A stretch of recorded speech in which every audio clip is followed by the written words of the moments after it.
popular win. He's sideways on the round.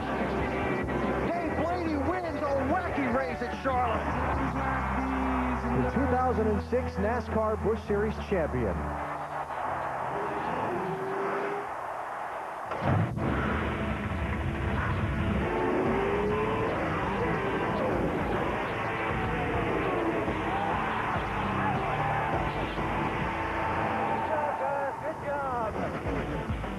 TNT Sports, in association with NASCAR, presents the Ford 300, the final race of the 2006 season for the NASCAR Busch Series. We're at the Homestead Miami Speedway in South Florida. A cool, clear night. The fans filing in. The teams lined up along pit road. Let's join them. Here's Alan Bestwick. With Kevin Harvick, who at the end of the night tonight will receive the NASCAR Busch Series championship trophy after his incredible season. He also starts on the pole. How good is this car? Can you win? Well, I think so. I mean, this U.S. Coast Guard Chevrolet has been really good all year, obviously, but you know, it was good in practice. We didn't practice much in the first one. Wanted to make sure we concentrated on Cup qualifying, and the second practice was pretty good. So we'll hopefully we've made the right adjustments to keep up with the racetrack, and if not, we'll make the right adjustments early in the race and hopefully have a good night. Kevin Harvick starts from pole, seeking a record-tying 10th win in the season. Here's Dave Burns. And Matt Kenseth has 2 wins on the 2006 season in the Busch Series. The last one coming just last week at Phoenix. So, Matt, can you make it 2 in a row tonight? I'll find out in a while. I think we got a really good car. I don't know. The 21's pretty stout every week. And, you know, Carl, as he likes to remind us, he's the best driver out there, so he'll be tough to beat. But I don't know. I think we got a good car. That was a really good lap qualifying, I think, for the time of day that we went. So Jimmy's done a great job on these things, and Chip and all these guys that work on it. So hopefully we'll be up there and have a shot at it. Matt Kenseth will start 5th today in the 17 car. To Marty Snyder. Well, Dave, it's been about 4 months since Carl Edwards, the self-proclaimed best driver out there, has been to victory lane. Your teammate's taking a shot at you. What do you think about that? That's all right. Matt was, see, the problem is Matt was saying, you know, after he ran a good lap in qualifying, there was a rumor around that Matt was saying that he was going to win the race and all that. So I mentioned it on TV, and he was upset about it. But he is an amazing driver. I look forward to hopefully fighting for a win with Matt tonight. And it's been a while since you've been to victory lane. Real quick, can you change that tonight? Well, heck yes, we can change it. That's what we're here to do. So hopefully we'll put a Ford up there in victory lane. Carl Edwards starts 3rd tonight. Matt Yoakum. Dale Earnhardt Jr. pulling double duty this weekend. So is tonight all about fun or all about learning for tomorrow's big race? Actually, it's been about learning. Tony Jr.'s been working on this car a little bit. We've had a lot of help from Clinton Cram and a bunch of guys at DEI. But Tony Jr. and myself, we've learned a lot by being able to use this car and practice this car and race this car tonight. So it's been a huge help. And when we got here with the Cup car, we were terrible, and it's this car's really helped us get that thing working pretty good. 2 wins this season, looking for a 3rd. He's never won here at Homestead. In fact, his best finish is 2nd. He rolls off from the 16th position. Bill? Thanks, Matt. 43 cars lined up along pit road. A lot of different stories about to unfold tonight in the season finale for the NASCAR Busch Series. Let's take you trackside now and join tonight's pre-race ceremonies. Race fans, are you ready? Joining us on the pre-race stage tonight are servicemen and women from Southcom here in Miami. Now please rise and remove your hats and direct your attention back to the stage. Presenting our national colors is the United States Coast Guard Honor Guard. And now for today's invocation, please welcome Pastor Pedro Garcia of Calgary Chapel in Kendall. All right, let's pray. And Father, we thank you so much for bringing us here this day for this final race of the Busch Series here at the Homestead Miami Speedway. Father, we do pray, Lord, for your protection over every driver. We thank you for the talent you've given to them. We pray for each of the crew members, owners, sponsors. Lord, we pray for their families, their kids that are here today. We pray that you would bless them. And Father, we thank you for these, the greatest fans in all of sports. God, we pray for just a wonderful night here, enjoying this beautiful weather as we watch this race. And we thank you for your Son, Jesus Christ, whom you sent to die for us, so that we who believe in him will have life. We love you. We thank you. In Jesus' name we pray. Amen. Now please remain standing for our national anthem, performed tonight by Lorraine Brown.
final race, and then Kevin Harvick can officially celebrate his 2006 NASCAR Busch Series championship.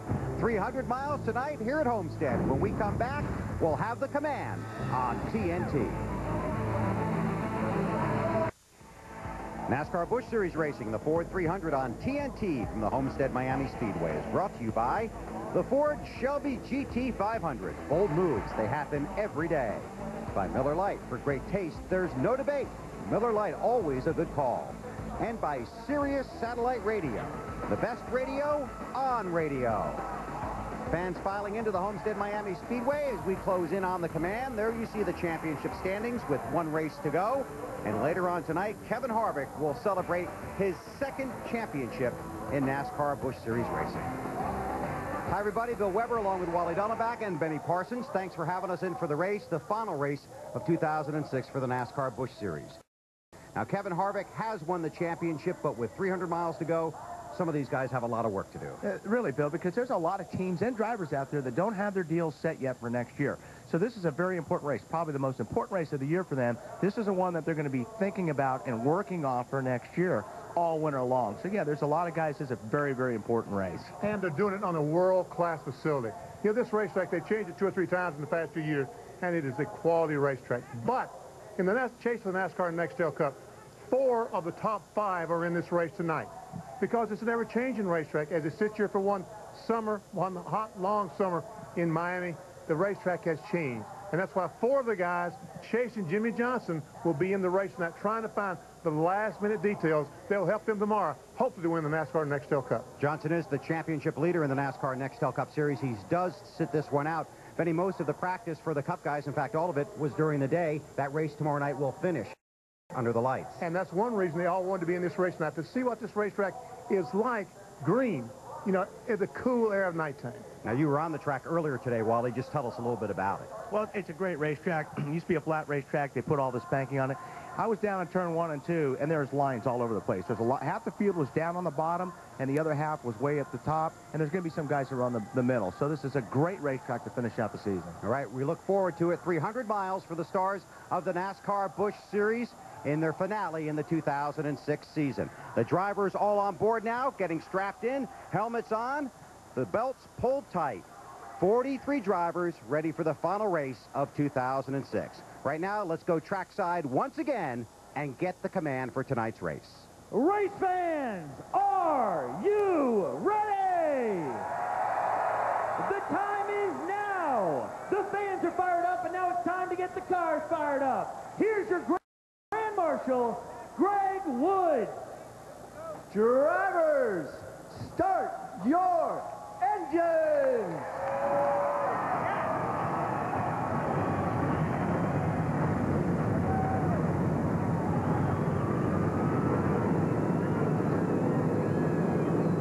Homestead has been the final race of the season for the NASCAR Busch Series since 1995. The stars have come out at night in South Florida. When we come back, we'll take you to the green flag here in Homestead. He is the runaway point leader in 2006, Kevin Harvick. Winner tonight, Kevin Harvick wins at Richmond. Kevin Harvick wins at Kansas. Kevin Harvick wins again. Been an amazing season for Kevin Harvick, and later on tonight, the Clydesdales will deliver him the Busch Series Championship Trophy for 2006. 9 wins this season for Harvick. He goes for a record-tying 10th victory tonight here in Homestead. It's been a fantastic season for him, and he's had a lot of fun. And tomorrow, he has an outside shot at the NASCAR Nextel Cup Series Championship, and we'll talk about that throughout the evening. Take a look at the starting grid for tonight's race. Harvick on the pole. Next to J.J. Yaley, then Carl Edwards and Shane Huffman with a strong qualifying run. A lot of these guys went late in the qualifying session. Matt Kenseth and Bobby Labonte are in row 3. Yeah, that was really a big help today. Hamlin, Boyer in row 4, Stephen Wallace, Ron Hornaday in 5, Rudiman, Casey Atwood in row 6. Inside of row 7, Paul Menard, Brian Vickers, Dale Earnhardt Jr., and Daniel Quinn in row 8, Todd Cleaver, Brad Keselowski in row 9. Drop back, take a look at row 10. Casey Kane's back there with Scott Wimmer. Aaron Crocker in row 11 next to Stephen Light. In row 12, Jason Leffler and Sam Hornish Jr. making another start in the NASCAR Busch Series. Take a look at the rest of the starting grid while BP jumps on the radio trying to get that guy in car 5. Hey, Kyle Busch, BP, you got me? Yeah, BP, good to hear you. Come on. Well, you got an uphill struggle. What do you think? I don't know. We'll see how it goes. The low spectrum side Chevrolet guys have really worked their butts off not only this weekend but the whole year in order to get us to this point. So we're not going to try to let them down now. We're going to go out here and give them a good final 300 miles of the year and see what we can work on to get better for next year. Was the car pretty good in practice? Well, we were back and forth a little bit, but mainly we were pretty loose. So we'll see if hopefully the nighttime tightens us up a little bit to where we can try to come through the field a little bit here and see what we can get out of it. But overall, I think we'll be all right. Sound like you're going to be perfect. Good luck. All right, BP. Thanks, bud. Have a good night up there. Thank you, Kyle. We hope to. Drivers get the 2 to go signal as they get to the line. Stories from pit road, and there will be a lot of them tonight. Let's get started. Here's Dave Burns. And let's start with Bobby Labonte, a NASCAR Busch Series and Nextel Cup Series veteran. 178 start for Bobby in this series. 9 wins to his credit. A 10th tonight? Well, we'll see. He has won here at the Homestead Miami Speedway. Back in 2003, he won an Nextel Cup race here. That was his last Cup win. He hasn't won since then. And he does have a fast race car that he believes in. This is the same car he had at Texas just a couple weeks ago, and he finished in the top 10 that day. We'll see how it works out for Bobby Labonte. Matt? Dave, it's a big night for Clint Boyer and the entire 2 team. Now, this is the final race for AC Delco, a sponsor that's had legendary success in the NASCAR Busch Series championships with Dale Earnhardt Jr. and Harvick. And Boyer would love to send them off with a great trip to victory lane. Now, he's still digging, though, for that second spot in the championship standings. He's only 96 markers out, so you never know what can happen. He told me he slipped up in qualifying, tried a little too hard, the car got too loose, so he will start from the 8th position. But he says, in final practice, my car was awesome. Marty? Well, Matt, it's been since mid-May that Denny Hamlin went to victory lane in the Busch Series. That came at Darlington. He told me it's been too long. And moments ago, he admitted to me, you know, he started the season very strong this year on the 20 team. Then we kind of lost focus midway through the year. Trying to regain that focus here in the last few weeks. Feel like our team has gotten better. But I really want to finish tonight with a top 5 or maybe a win. These guys deserve it. They've worked too hard for us not to have some success. Alan? J.J. Yaley told me that the car he's driving in this race tonight, that 18 machine, has had a new body put on it for this race, one that contains all the latest and greatest aerodynamic knowledge that the Joe Gibbs Racing Engineering Group can come up with. Is it strong enough to get him his first Busch Series win tonight? He told me before the race he hopes so. He'd like to finish the season on a strong note. He starts on the outside of the front row. Bill? Thanks, Alan. Hope you guys enjoy the race down there tonight. Field gets the 1 to go signal on this 1.5-mile track, and Benny talked about it. They've worked very hard to make this track one of the most exciting and entertaining tracks on the circuit. It's a great place to come and finish the season. It started life as a rectangle like the Indianapolis Motor Speedway, but 1.5 miles. And that didn't work out too well for stock cars. And flat. And flat. Flat as board. And then they've made rounded corners, but still flat. Right. Because they still want to run the Indy cars here, the open wheel cars. But that didn't work out too well for stock cars either. So finally, they came up with this variable banking. Then on the bottom, it's 18 degrees. In the middle, it's 19. On top, it's 20 degrees. And I think it's a great facility. Yeah, actually, the old racetrack was fun to drive. I think if you talk to the drivers, it was fun and it was challenging to drive, but it was just poor racing. Yeah, so when they changed the racetrack, we've seen some really good racing since then. Field coming around to get the green this time. Some people have been complaining that it is a cool night here in Florida.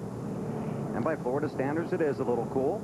66 degrees right now. But by Minnesota standards, it's perfect. You're exactly right. And the weather forecast for tomorrow is just ideal. Outstanding. Sunny, temperature in the low 70s tomorrow. 200 laps, 300 miles tonight. About 62 to 65 laps, BP? That's about right. You know, we get to the end of the race and somebody has 70 laps to go. They may try, but then we run out of gas. And we've seen that this year, haven't we? Gosh, have we ever? Okay, the field moves through turns 3 and 4. Been a long season and a successful season for many of these teams. They've got 300 miles left, and they all want the same thing. a victory. Later on tonight, Kevin Harvick will be center stage, celebrating as the champion. He will bring the field to the green flag for the final race of 2006 for the NASCAR Busch Series. Glad you're along for the ride, live on TNT.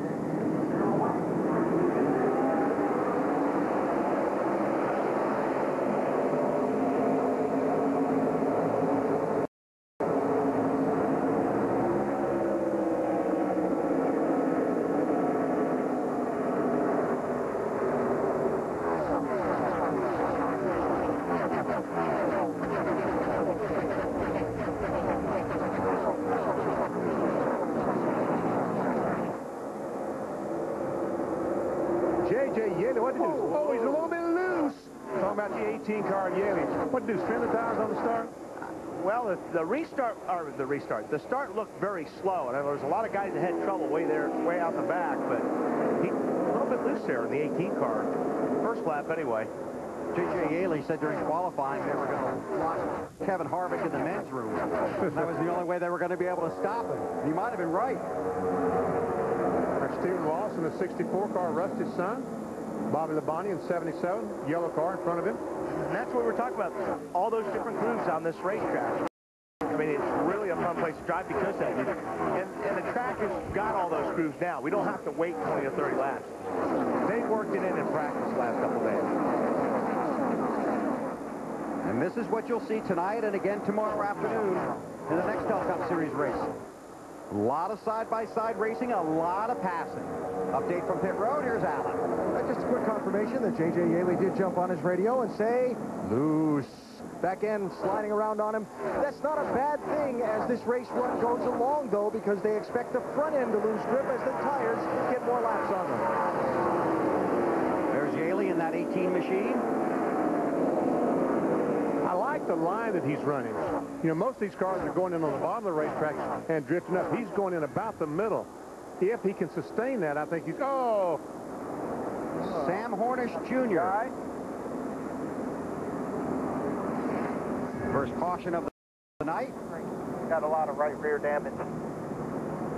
Obvious contact with the wall. Now, Wally, Pit lane here. Take time. You've driven open-wheel cars. Yes. Sam Hornish won the Indy 500 this year, so we know he's world-class race car driver. What's the difference in stock cars? I've never driven an Indy car. Well, the Indy cars, especially the IRL cars, those cars are really glued to the racetrack. They've got so much downforce and so much stick that you don't get the sliding around like these cars have. These cars feel like they're on top of the racetrack all the time, that they're on ice compared to like an Indy car. And they just get away from you fast. I mean, especially when you're not expecting it. Sam Hornish brings out the first caution here in Homestead. Kevin Harvick is the race leader. You're watching NASCAR on TNT. TNT Sports live at the Homestead Miami Speedway in South Florida for 300 season finale for the NASCAR Busch Series. Under an early caution, and here is the start of the race. Yeah, if you watch back there in about the 10th or 12th row, a bunch of those guys got jammed up. The guys in the back just anticipated wrong, and it was pretty sloppy, although nobody ran into each other at least. They were very fortunate. Very, I agree with that, Bill. All right, light is out atop the pace car, means this time by another 3/4 of a lap, back to green.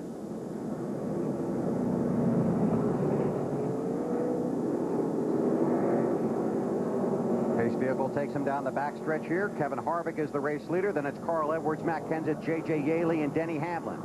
Clint Bowyer, Shane Huffman, Bobby Labonte, David Rudiman, and Stephen Wallace are your top 10. And Harvick, very strong at the start of the race and was pulling away. Bad news for the competition. Exactly right. Hey, B, how about the 39 car? What's up? Well, the education of a champion. I think I used that phrase last week to describe Montoya.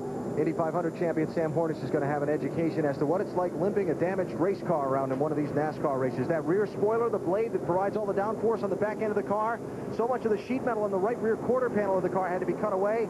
That's not going to be a lot of help to him. And they might also have had to knock out some of the crush panels on the right side. He's going to get a lot of fumes in the car, too. Have fun, Sam.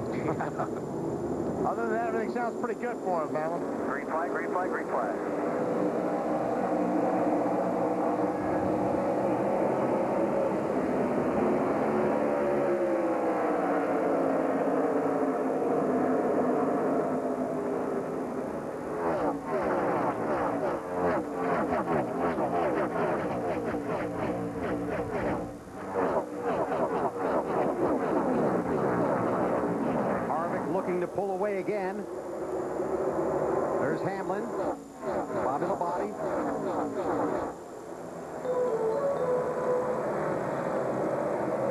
77 car that Bobby Labonte is driving is owned by Kevin Harvick, the leader of the race in the 21 car. He has his own race team, Kevin Harvick Incorporated, and hired Bobby Labonte here about a month ago, 6 weeks ago, and he's doing a good job in that car. Put him in there late in the season to try and help the team, find out how the equipment's doing. Yeah, he's kind of like a little test driver, isn't he, Dave? Yeah, with a whole bunch of experience. His commentary on that short little run, about 3 laps there at the start, just a little bit free in traffic, about what I expected, and the veteran motor's on. Clint Boyer in the 2, Yaley in the 18. That last lap by, Carl Edwards was faster than the leader, Kevin Harvick, by about 0.2 of a second. I'm sorry, 4/100ths of a second. Excuse me. Big difference. Kenseth was closing in on Edwards. Now Carl's pulled away a little bit for second. Harvick leads. Edwards second. Kenseth third. Matt Kenseth second. And the chase for the NASCAR Nextel Cup Championship, 63 points. Marty, what's Carl saying in that 60 car? Well, BP, I think his remarks reflect exactly what you were saying as he talks about his teammate Matt Kenseth trying to get underneath him a little bit. They were sharing some verbal spars at the beginning of the race. But Carl said that my car is very loose at the beginning of the run. I think it's going to be very good at the end of the run. I think we're about even with that 21 car, but obviously he was a little more worried about his teammate Matt Kenseth, who has now gotten around him. Alan? Matt Kenseth just took the second spot away from Carl Edwards. Matt Kenseth winning the race last weekend out in Phoenix for the NASCAR Busch Series. Says he's had a great time racing this Busch Series car with Jimmy Fennig as the crew chief on this team this year. Said they've been capable of winning more weekends than not, and that's about all a race driver can ask. Matt? One driver on the move, the Blue Dews, Clint Boyer in the 2 car. The car is on the free side, which will really be good as this track tightens up as the race progresses. They feel like they're sitting in a pretty good position. 3 laps ago, he just moved up to 4th, and he is chasing down Carl Edwards. Dale Earnhardt Jr. in that 8 car. They think about going 3 wide in front of him. Jr. started 16th. This is about 10th, 11th, and 12th right here.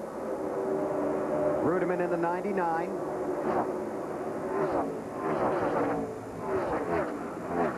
Dave, the 64 is in that group, too. Yep, and trying to stay ahead of the 99 right now. His dad, Rusty Wallace, radioed him before the start of the race. He said, now, I'm not going to stay on the radio here, but I do want to remind you, when you get down on the bottom, like he is right now underneath Rudiman, be very careful.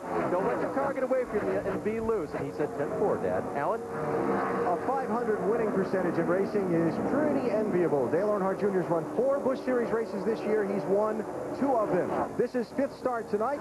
He's looking to have a lot of fun in this race car. He's planning on running more Busch Series races next year. He took the green flag in 16th, and he's moved up smartly in these opening laps.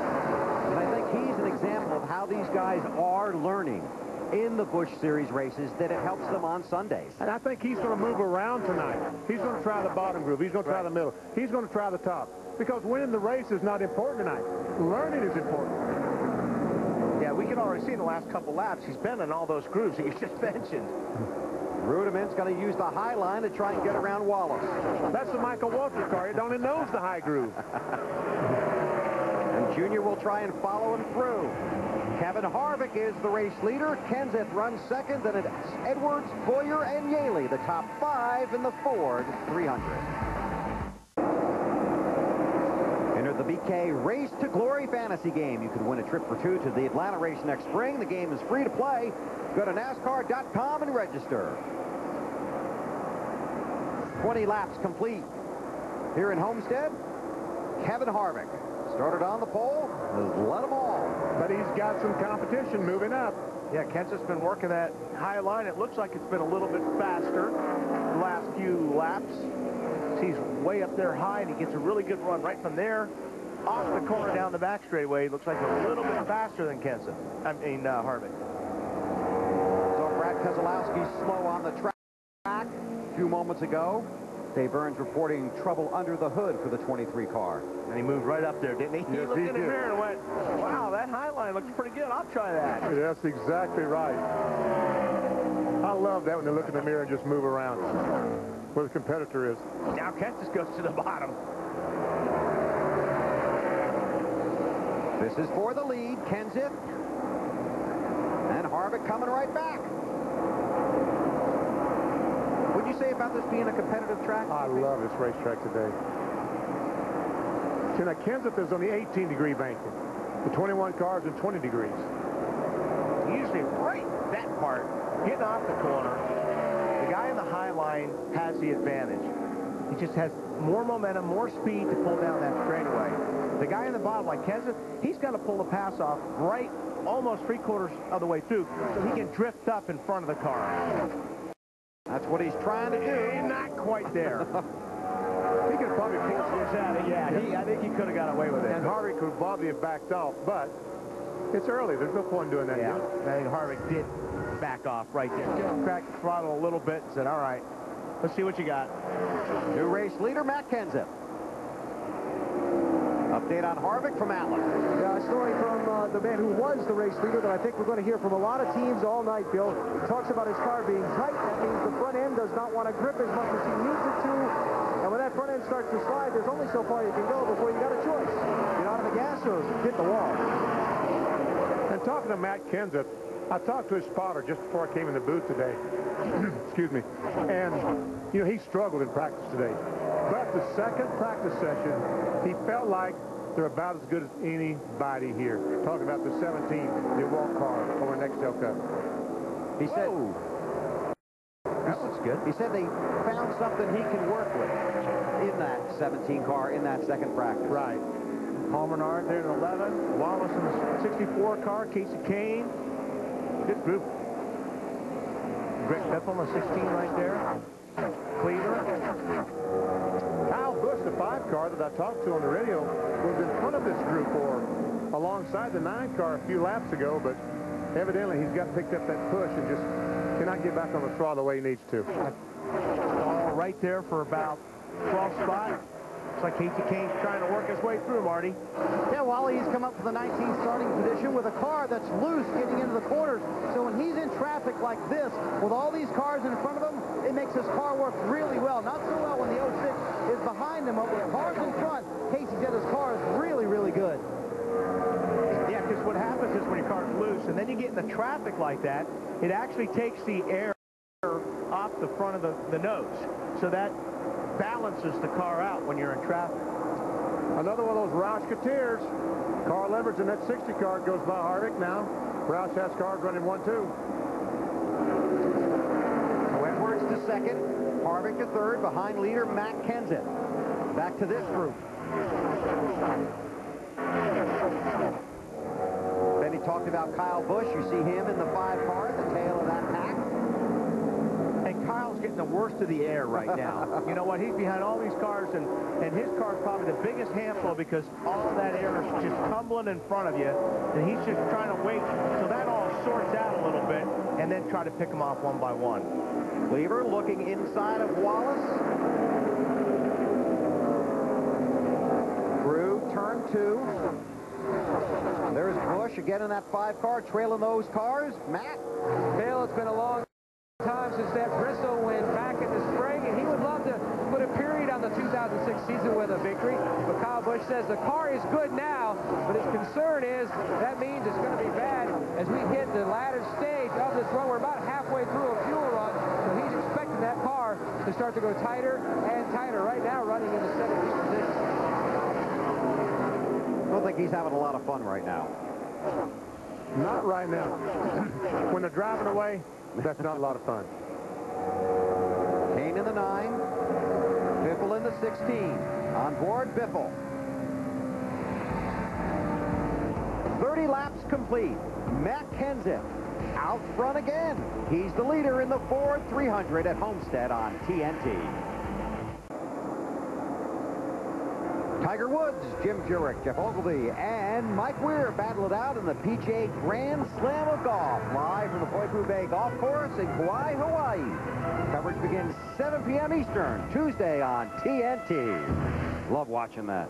Never hurts to be sitting there looking at Hawaii, does it? Especially in December. And that Tiger guy's playing. Or late November, I should say. Yeah. And that Tiger guy, yeah. He didn't win the last tournament.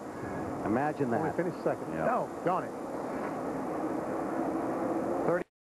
37 laps are complete. Working lap 37, actually. Matt Kenseth, the race leader, starting to lap some of the guys in the back of the field. Time to take you through the field. Let's start with that.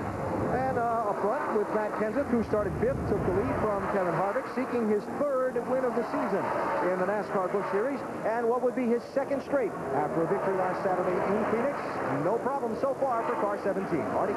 Alan Carl Everett doing all he can to catch his teammate. He finished 19th in this race last year. He told me earlier today, I hated that feeling all winter long knowing we didn't perform well in that final race. I'm determined to do a little bit better today, to the car getting much better the longer they run here. Matt?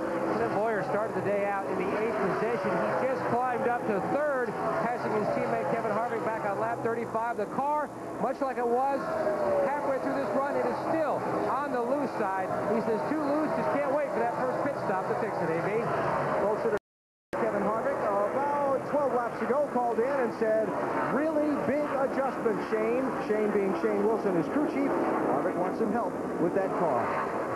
J.J. Yaley started on the front row in 2nd spot. He has dropped back now to the, well, he was in 6th. He just moved up to 5th position. And Yaley and his crew chief already discussing the adjustment they want on their first pit stop to try and help him with the back-end grip on that car. Marty? Alan, Denny Hamlin is driving a car today that his teammate Tony Stewart drove at Kansas a few weeks ago. He finished 2nd with it in that race. The car was sitting in the corner of the shop doing nothing. It's more like the 07 car to run next year. So they decided to bring it here. Denny has had one comment on the radio, a little loose. That's it. Alan? Here's the guy making the early charge. Dale Earnhardt Jr. started 16th. You see he's moved up to the 7th spot. Jr.'s comments on the radio to his team, really good car, just making laps.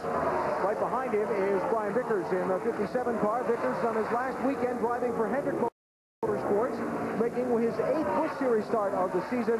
He has fallen back with a car that won't turn in the corners to his liking. Marty? Alan, the fastest car on the track right now is Paul Menard. He has really come to life in the second half of this run using the high line, but it's taken about 25 laps for that car to come in.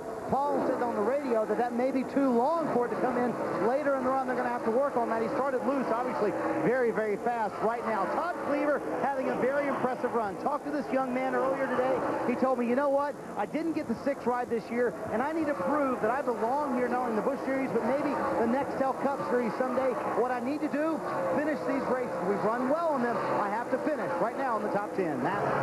And the 88 team just faded outside the top 10. A great run last week for Shane Huffman.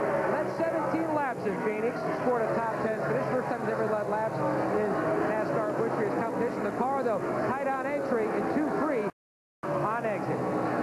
David Brudeman started this last run in the 9th position, but has gone backwards. His car is very, very loose going in. A lot of information coming back to him, including from car owner Michael Waltrip, who said you might want to try this or that. The crew radio back. We got that on the same page, boss. We'll try that on the first stop. Marty? Well, Dave, earlier we told you Casey Kane car was very loose. Now it's all of a sudden gone extremely tight. He said, I don't know why this happens to me every week, but it seemed like a switch went off. Now the front tires don't work. I'm tied into the corner, and it's too loose coming off the corner. We have a lot of things to fix on this 9 car. Dave? Steve Wallace was losing position, so his crew radioed to him, is your car getting tight? 3 laps later, after Steve drove in a big pack of traffic, he finally radioed back in. Yes, tight everywhere. They'll make some changes on the next stop. Marty, back to you. Dave, a lot of work so far for Greg Biffle, who started 26, but he has said nothing to his crew. We asked Jack Roush how the car was. He said, it looks good to me. Started 26 up to 15th, has made his way smartly through the field. That's this next stop. They expect more good things, Bill. Thanks, Marty. That is the top 15. Then it's Bobby Labonte, Ron Hornaday, Kyle Busch, Stacy Compton, and Jason Leffler, the top 20.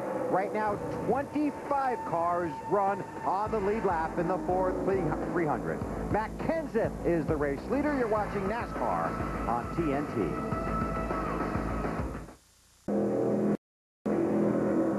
Caution has just come out here at Homestead. Reed Sorensen escaping his car, which was being engulfed in flames. Pulled it into the grass, quickly climbed out. Not sure. Look, you know, BP, I'm not sure busting an oil line or what there, but the biggest thing on a driver, and it's not even, you'll see this shot, it's not even so much the fire at this point, it's all that smoke inside the car. That you're inhaling all that, you can't see, and you want to get out. Now it's probably getting a little bit warm, but that smoke is probably bothering more than anything. At least it doesn't look like the flames were able to get inside, that the firewall between the engine and the driver compartment held up. The transmission boot is now made of a material that doesn't burn, so. But while you're in there, you've got to be very concerned. I think it looks like an engine blow. What happens is the oil, when the engine breaks and the piece of the block comes apart, that oil scatters on the exhaust system, which is about 1,000 degrees. Yeah, you can see it pouring out the bottom there. Yeah. Come on, brakes. Stop. Stop. Let me out of here. He's already unbuckling while that thing's still rolling. Sorensen is 10th in the championship standings as of right now. Obviously, his night is done. Who's he battling, Kenny Wallace? Yes. And right now, Wallace is 83 points behind.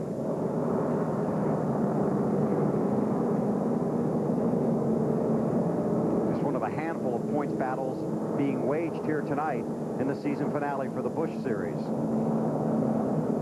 46 laps are complete. Pit road will be open next time they come around. And when the cars make a pit stop here, they can't come off turn 4 and drive on the pit road. They've got to go in the pits, the commitment line, or they've got to enter the pits about 100 yards from here, entering turn 3.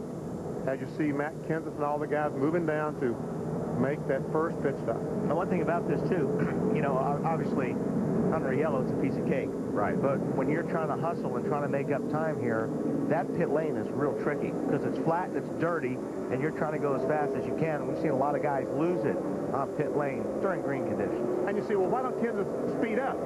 Because you cannot pass the pace car under caution conditions. He has to stay level with him. And when he gets to pit road speed limit is going to be 45 miles per hour. Pit stops, Matt. And the AC Delco guys up on the wall waiting for Cliff Boyer, looking for a chassis adjustment. They're also calling for an air pressure adjustment and putting on scuffs. The car just way too free during that entire run. The car never tightened up as the fuel load burned off. Marty? Matt, Carl Edwards is in the middle of your screen. Second, he hits pit road. He said, whatever the 17 is running for air pressures, that's what I want in my car. A little too loose to start the run, so they're going to put a half round in the left rear. Alan? Leader Matt Kenseth, top left of the screen. A right front air pressure adjustment down. Says his car is okay in the bottom groove. Needs help up high. They're also keeping an eye on the water temperature. Dave? David Rudiman came in 12th, and they made an air pressure adjustment and 2 tires on David's car to try to fix that loose-in condition. Pretty good pit stop for the 99 bunch. Oh, man. And Harvick beats them all out. Pays to win the pole, doesn't it, BP? Oh, it does. What a great pit stall he has. Take a look at the race off of pit road. There goes Harvick, then Edwards, then Kenseth. So Kenseth went in. The leader came out third under caution at Homestead.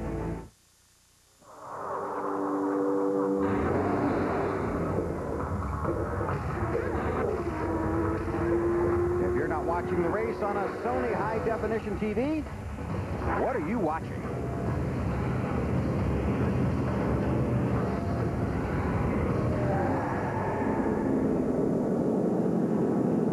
Laps complete here in Homestead. Casey Atwood. That's some strategy I don't quite understand. Stayed out, and he is scored as the race leader. He's got to come in 15 laps or less and get fuel. So maybe he's going to make his pit stop. Maybe we just wanted to be out front.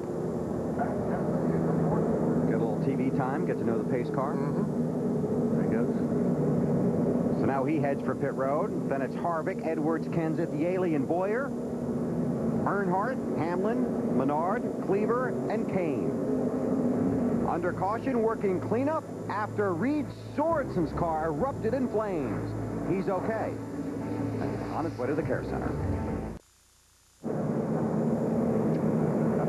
TNT Sports is the Ford 300 in Homestead, Florida. Final race for the NASCAR Busch Series in 2006.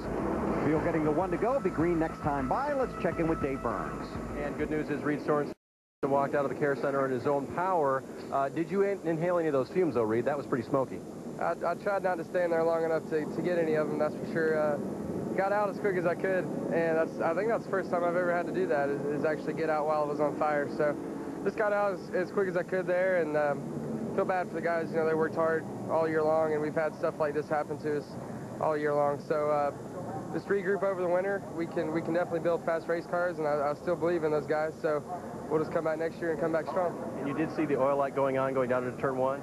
Yeah, you know, actually in practice last night, the car felt really good, and it was just running okay lap times, and you know, I told him the motor didn't feel too good then, so we may have had an issue from the start there, and obviously it didn't go far tonight. And the oil light did come on going into 1, and it blew up coming off 2, so whatever happened, it happened pretty quick. Tough end of the season for Reed, but he walked away from that, Bill. Thank you, Dave. John Andretti in the 10 car is the lucky dog. The field doubling up behind the pace vehicle, and we'll go back to green when they get to the line. Harvick, Edwards, Kenseth, Yaley, and Boyer, the top 5. And Harvick has been pretty good on restarts. You know, he hired Ron Hornaday Jr. And Ron Hornaday Jr. is the king of restarts. And it looks like he has taught Harvick something about that. Green flag, green flag. I would have put that in the contract. Look at that. Look at the jump that he received, that he got on the 60 car of Edwards. Now Edwards will have to deal with some of the lap cars.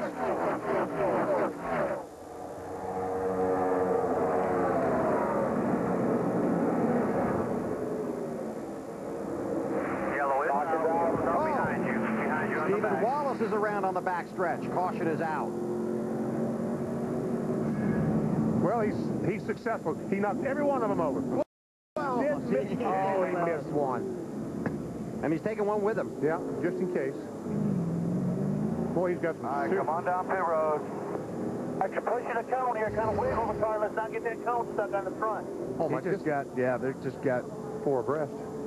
Actually, the 38 car looked like it hooked the 77 car. Looked like Jason Leffler got into Bobby Labonte, turned Labonte into Stephen Wallace. And the aforementioned Ron Hornaday in the 33 car has a lot of damage. Yes, he does.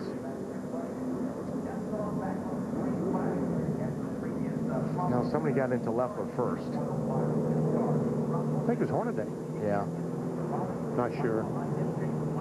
Shouldn't say things like that, so I'm positive. But there wasn't enough room, regardless of who got into who. 4 wide doesn't fit off 2. We found that out. Look at the grass. That's an awesome shot.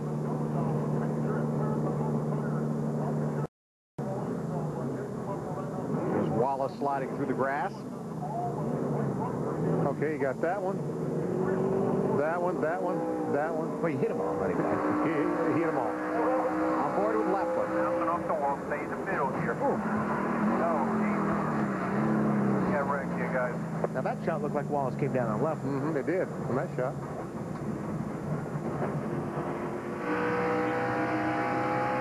This is on board with Juan Pablo Montoya. Stay by Wacom here. Check up. Nobody behind you. Nobody behind you. Come through there. Come on. You're good. Good. Get out of there. Clear. One probably hasn't heard that accent a lot on his radio. Under caution, Regan Smith is the lucky dog. Harvick is the race leader. Still under caution here at Homestead Miami Speedway in the Ford 300. 55 laps are complete. Kevin Harvick is the race leader. Under caution after a multi-car crash following the restart. Go back and take another look. You watch high the 59 car. Stacey Compton gets a little bit loose up on the high side. He gets a little bit loose. Stephen Wallace ducks down and try to get in between him. Leffler's there. He makes contact with Leffler, and that just starts this whole chain reaction. Just came down to everybody was trying to squeeze through, you know, too small a spot. Everybody ran out of room. Marty? Well, Bill, let's get some perspective from the man who was in the middle of all that. Ron Hornaday, what happened to start that? Do you know? I really don't know. I just know there's some lappers up there who had some used tires, some guys trying to get spots. And it looked like Compton was up at top, and there was a couple lappers on the inside, and Bobby and I come out the corner, and it looked like somebody moved up into the 38, hit the 77, turned around and got back inside of Outdoor Channel Chevrolet. These guys don't deserve it. Awesome race car. We ran this at Texas, and we just got a handle on it right there. We just made some changes, and Outdoor Channel Chevrolet was going to be good. So I got to thank all the guys. They work hard, and hate to end the year this way, but Kevin and Elena will go out there and try to keep our spots and points. is the team that had some terrific momentum coming into Homestead. As he mentioned, the car they finished 5th with at Texas, but it's going to be a long night now for Ron Hornaday. After they make the repairs, he will get back out. Thank you, Marty. And we've already heard from a couple of guys tonight exactly what you said before the race went green. This is the one you remember. Yeah. All off season. I mean, this is the last one, and that's the one you remember. Watch Harvick on the restart. I don't know if Carl Edwards is going to be sleeping this much this time.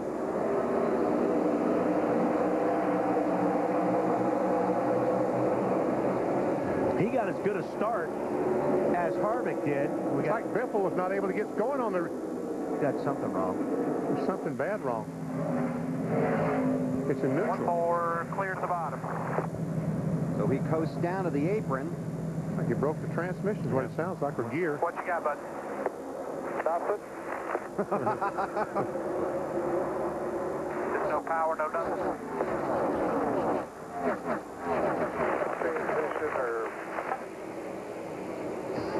Transmission or...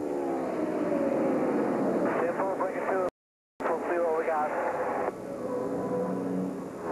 Harvick, Edwards, Kenseth. Anyway, Harvick and Edwards look like they left together. It just looked like Harvick's car accelerated a lot better than Carl Edwards' car. Earnhardt in the 8. Ashton Lewis Jr. in that 25. Earnhardt's car's been pretty good. He's been slowly working his way up, but it looks like the 8 cars were in very, very good times, a lot of lap times towards the end of that run that were better than the guys in front of him. Hey, B, what's he saying? Well, Wally, he's saying a lot, but nothing about the race car. You'd figure during a caution like that, if a driver had some things he wanted to pass on to his crew about the handling of his car, he might take the time to do it. Dale Earnhardt Jr. had about a 5-minute monologue under that caution on a variety of topics, none of which included the handling of his race car. It's real stream of consciousness stuff. He must have a great car because he seems like he's in a great mood. Now, if you're not talking about the car, then you've got a good one.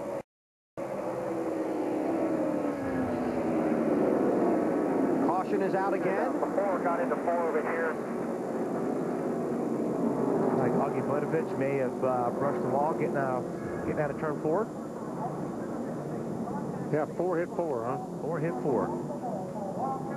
And this would be our 5th. Check that, our 4th caution of the race. He's saying you're loose off the corner now? Loose to the whole corner now.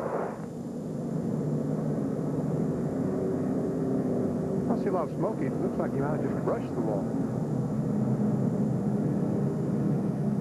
As a matter of fact, he's not going to pit road. So under caution here at Homestead, BP, you going to go home and watch the end of this? Yeah, I think I will. I think I'll go back to the hotel, rest up, because tomorrow, big day. We got to crown a Nextel Cup champion tomorrow. I think I'll go with you, BP. Come on. Bill, you can handle it, can't you? I'll be right here. You guys have a safe trip, okay? Thanks. BP, we'll see you in the morning. Have a great show, fellas. All right. Under caution here at Homestead in the Ford 300, Kevin Harvick is the race leader.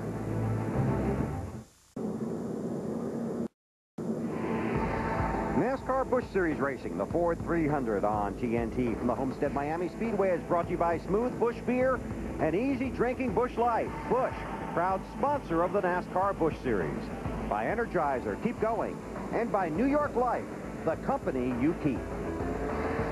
Field getting the 1 to go here at Homestead. Go back and look at a couple of things here. Here's the last restart. Watch Biffle.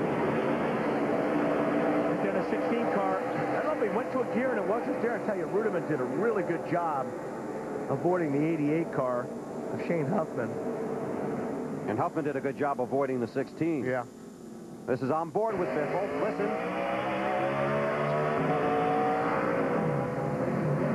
It just sounded like when he was going to a gear, nothing was there. Well, I bet you Biffle can shed some light on this. Marty? I bet he can, Wally. He enjoyed those replays, by the way. You finally had a good race car, and then what happened? The transmission let loose on it.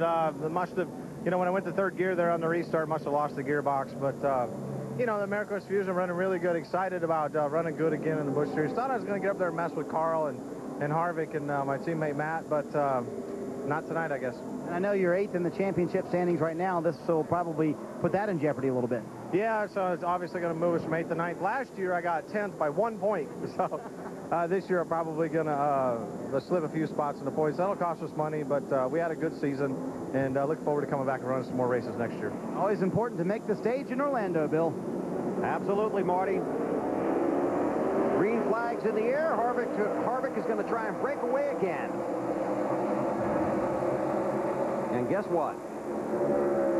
You must have different gears in those things, in those boxes, because I'll tell you what, Harvick gets a great restart. Kenseth ducks back in line behind Carl Edwards.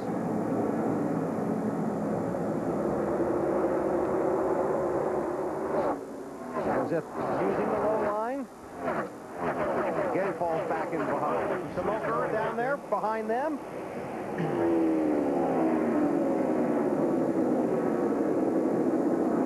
Jason Leffler. Boyer inside of Yaley. Fourth spot. Here comes Earnhardt. 4th, 5th, and 6th right there.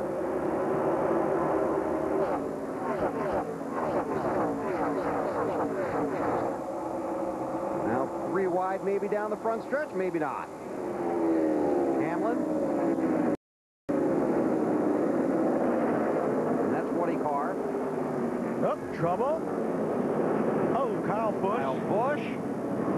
Looks like Shane Huffman. Huffman's backed it into the wall.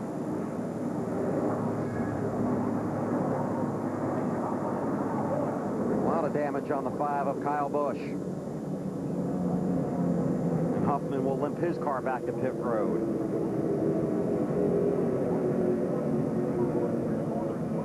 Let's go back and see if we can find out what happened here.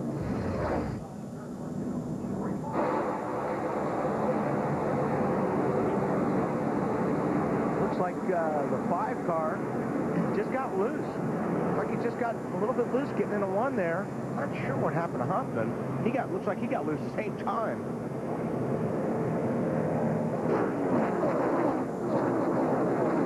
The 5 was a little bit too close to Rudiman. And that'll happen on these fast racetracks. If you go into the corner side by side too close to the guy on the outside, the guy on the inside loses the air on the spoiler and spins out. That's what happened to Kyle Busch. Wow, fortunate to get across the track in traffic there. Under caution again here at Homestead.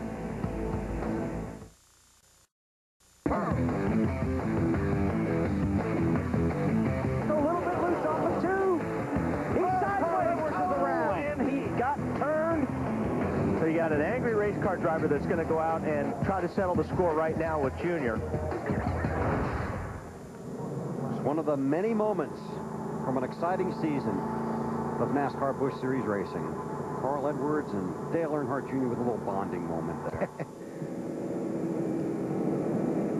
Marty, you work in the care center down there? Well, I'm working in the garage, and unfortunately I found Shane Huffman, and we got to stop meeting like this. What happened? I don't know. It looked like the 99 and the 5 was too close together getting in the corner there, and must have took the air off Kyle's spoiler or something. I'm not sure, but just a victim of circumstances on this deal, and you know, it's just trying to be patient, sit there and ride and finish one of these deals out, and the professionals made a mistake here, I guess, so it's the way it goes. This is a team that has been running so well lately, they just cannot buy a break. Alan? That is Greg Biffle on top of Matt Kenseth's pit box, having a conversation with Matt out in the car on the radio that was on the head of Robbie Reiser a minute ago. Robbie's down here watching. I don't want to know what's going on there, do I? Probably not. All right, let me ask you, you're sitting down here, you're listening to the radio transmissions. What are you listening for? We always hear about people trying to learn things. What are you listening for? Well, I'm just trying to gain some knowledge for tomorrow night, see what the track's going to do. I mean, obviously we're going to be in total different conditions than what this is, but right now we seem to be behind the 8 ball, and we're trying to get our cars better, and so I'm trying to gain as much as I can as this race is going by. It's going to be hard to gain when Biffle's talking to your driver like that. You might have to get that radio back. I think you're just having some fun. This is fun for those guys, so Greg's out because of transmission trouble, so they're having a little bit of fun. Thanks, Robbie. Good luck tomorrow. Thanks a lot. Thanks, Alan. Good job. Matt Kenseth will start 19th tomorrow. Championship leader Jimmy Johnson qualified 15th for tomorrow's Ford 400. You'll see that on NBC. We're under caution at Homestead. Thursday, the closer all-day event on TNT is here. See the entire first season. Sirens, everyone. Go, go, go! And don't miss the closer's all-new 2-hour special event, December 4th and 8th. The Closer, all day Thursday on TNT. Still under caution, cleaning up the track here at Homestead. Kevin Harvick is the race leader. There are now 24 cars on the lead lap. John Wood was the lucky dog under the previous caution. Ashton Lewis Jr., the lucky dog under this caution period. It's Harvick, Edwards, Kenseth, Boyer, and Yaley. Then Earnhardt, Hamlin, Kane, Menard, and Todd Cleaver, the top 10. Dave? Checking in with Kyle Busch now, who's been released from the infield care center. You okay? Yeah, I'm all right. What happened getting underneath the 99 there? Well, first off, I want to thank my guys. You know, the low spectrum side Chevrolet was decent tonight. It wasn't excellent, but we were just biding our time, making our way up through there, just running a steady race. And I think I lost a friend in David Rudiman there. For some reason, the past 3 laps, he'd been running me terrible. I mean, putting me in behind lap cars, side drafting me down a straightaway, forcing me lower in order to block me behind lap cars and everything. And then got under him down the front straightaway there, and going into one, he didn't give me any room on the outside. He sucked all the air off my car. And when you don't have any side force, you're just along for the ride. So hit pretty hard, but hopefully I'll be all right for tomorrow. You mentioned your guys working hard for you. They've worked hard this weekend. That's your second race car. Yeah, that's our second race car. The first one's not terrible, but this one's pretty banged up. Okay, we're glad you're okay. Kyle is going to go get ready for the next Cup race tomorrow, guys, but this Busch day is over. Thank you, Dave. Field getting the 1-to-go signal. We'll go green next time by. Now at Sunoco, NASCAR race points. Every 10-gallon fill-up earns you 200 race points. Good toward cool NASCAR rewards. During the chase for the Cup, every race point you earn is a chance to win the Chase for the Race Point Sweepstakes. Get your race points at Sunoco today. Go to NASCAR.com or a participating Sunoco location for details. Hey, Marty, what are you doing? I'm hanging out, actually, with J.D. Gibbs, and we're talking about Denny Hamlin's birthday. What are you doing, Weber? I just wanted to know if Carl Edwards had talked much about Kevin Harvick's restarts. Other than calling them jackrabbit restarts, he hasn't said a whole lot, and obviously he's been very impressed. I did ask Corner Day, did you give your Carl or any tips on restarts? He said no, he was already good enough. So, but Carl is very impressed with his restarts. Okay, we'll see how that works out. Because Harvick has been extremely strong on these restarts. He has led 47 laps of the 73 completed so far. Matt Kenseth has led 24. Juan Montoya and Casey Atwood both led a lap under caution, the 4 race leaders so far tonight in the Ford 300. Pace car's off. Stay ready.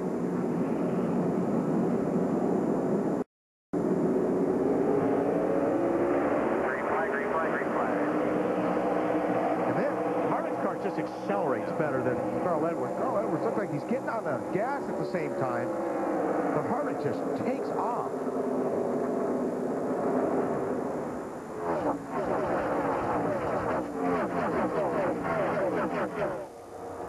Ryan Vickers, who was running in the top 5, pitted under that caution for fuel, restarted 23rd. See how that works out for him.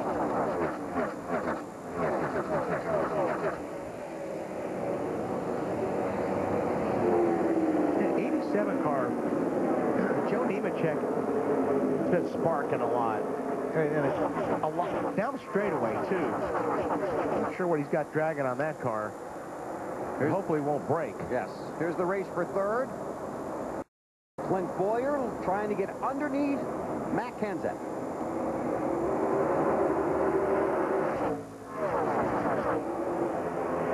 Boyer takes the position for now. Alan? Well, I don't know what kind of advice Matt Kenseth might have gotten from Greg Biffle there on that radio under the caution, but Matt's car seemed to be better in the opening run of the race. As laps went on, he seemed to need a few laps to get going, whereas Kevin Harvick seemed to get going quickly and then come back to the pack. So we'll see what happens here, although Matt giving up that spot to Clint Boyer kicks him back to fourth. Thanks, Alan. We'll keep our eye on that. There's Earnhardt, Denny Hamlin. That's for sixth. Man, this has been a pretty good pack. Stephen Wallace on the inside. These guys are just stacked up. Get the whole track covered. Montoya in the 42. There you see Hamlin and Earnhardt for position. Casey Kane's right there in the upper box left.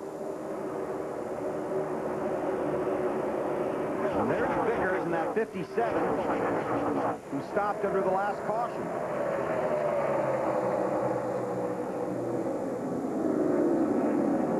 Hey, we'll watch all this. Alan, what are you watching? I'm watching that 8 car in the box on the upper left there, Bill. Okay, so the monologue on this last caution was basically his team asking him why he didn't get up there and pass a few more of those guys, and he said, well, they're no fun to pass because they're hard to pass. He said, when you start 25th and you pass those first 10 or 15, that's a lot more fun. It's a lot easier. Hamlin is sixth. Earnhardt and Casey Kane behind him. Kane using the low groove. They try and close in on Nemechek. Kane gets the position from Earnhardt. And Menard trails that battle.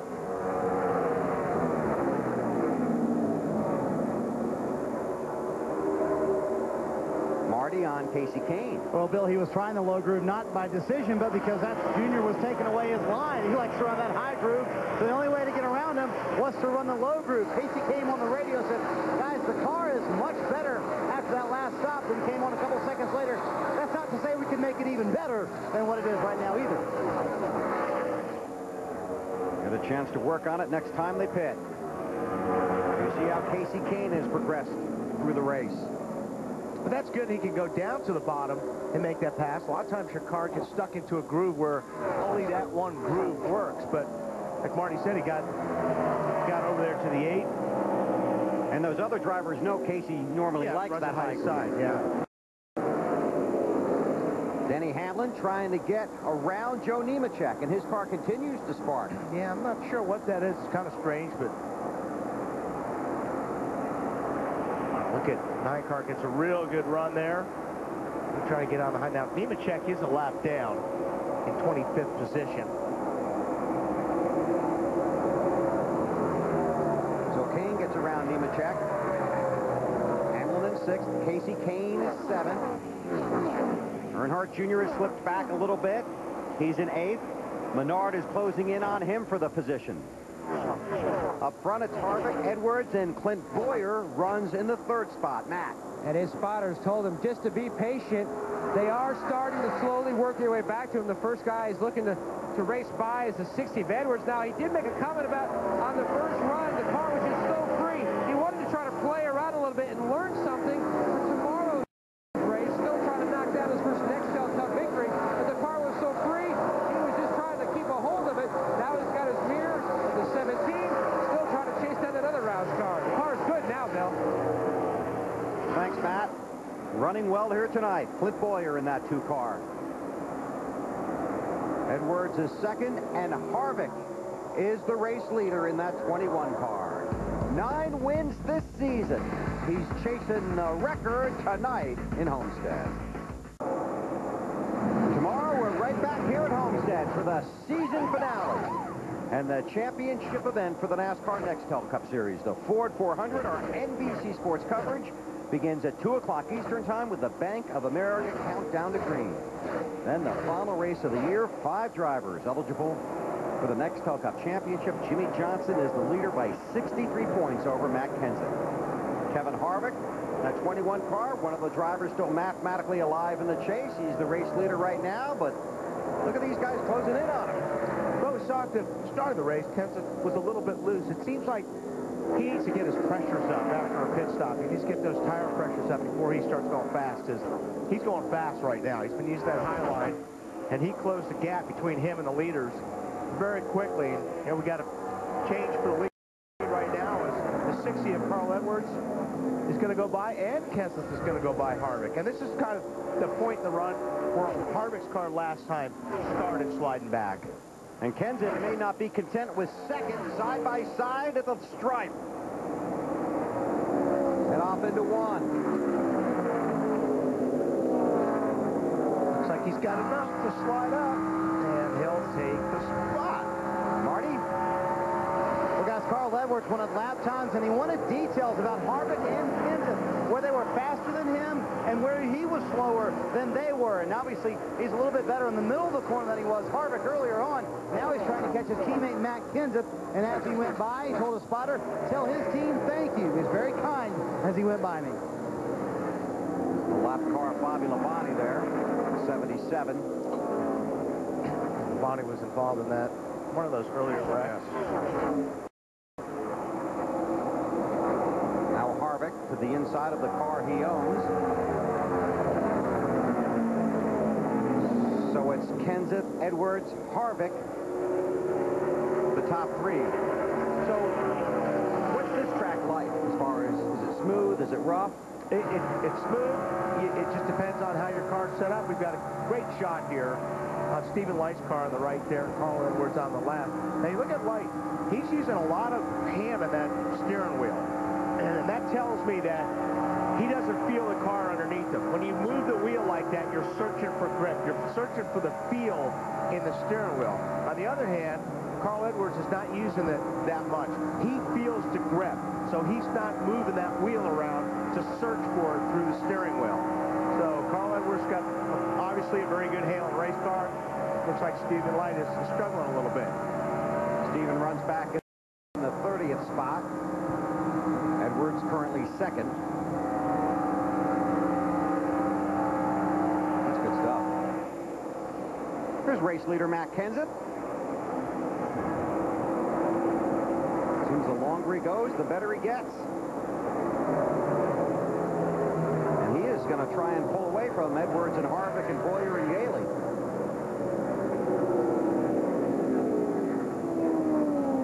A little over a second lead for Matt Kenseth. There's Greg Biffle.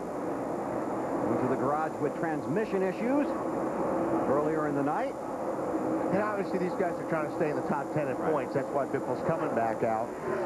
Right now he sits 9th in points. Reed Sorensen, 10th in points, is out of the race. And Kenny Wallace is 11th and is closing in on that 10th position. Actually, Biffle's pretty close to getting 8th in points right now. Good. From Salt. Clint Boyer in the 2, J.J. Yaley in the 18. Alan? Let's talk about this 18 car, Bill, trying to make a rally. Remember, he started on the front row, slipped back in the opening part of the race. The reason was his car was loose entering the corner. That means when the car started to turn left into the corner, the back end wanted to spin around on him. That's a very easy way to crash a race car at a high-speed track like this. They made an adjustment on the pit stop. Now his lap times are almost every bit as good as Matt Kenseth's. In fact, on some laps, they're even a little bit better. Yaley's hanging in there. Thanks, Alan. I heard Yoakum talking earlier before we went on the air. I believe it's JJ's grandmother's 81st birthday today. Sola, I believe. So we wish her a happy birthday. JJ wanted to make sure we passed that along. Matt Kenseth, the race leader. JJ's back there in 4th in the Ford 300. Hey, Wally, somebody moved your truck. Yeah. Remember where you parked? Should be easy to find. Some of the goings-on outside the Homestead Speedway. Inside the Ford 300, just past the halfway mark. Our Energizer lap leaders. Harvick has led 64 laps. Kenseth, the current race leader, 35. Carl Edwards led a lap. Montoya and Atwood both led a lap under caution.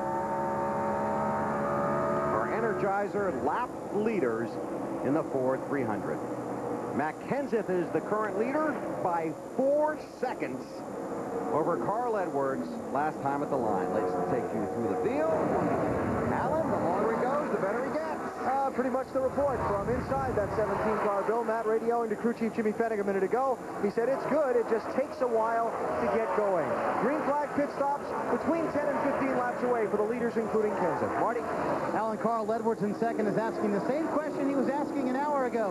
Are you sure we have the same air pressures as that 17 car? Because obviously he's a little bit better than we are. As the run goes on, Carl's car falls off. It's too tight here at the end of the run, meaning it will not turn. They need to make it better if they want to catch their teammate, AB. Kevin Harvick's telling his team he needs another adjustment like he had in the last pit stop to try and free the car up. That means start it with less rear grip so that as the conditions change over the course of the tire run and the front end loses grip, the car balances out. Harvick trying to take a defender spot here from J.J. Yaley, who's trying to take third from him. Yaley's lap times holding their speed as this run goes on. The driver who started second slipped back in the top 10, now trying to work his way toward the front. And Clint Boyer, who was on the move now, is starting to fade back down the scoring. 7.5 seconds back of the lead. He's lost about 2 seconds over the last 7 laps. He really hasn't said much about the handling of the race car.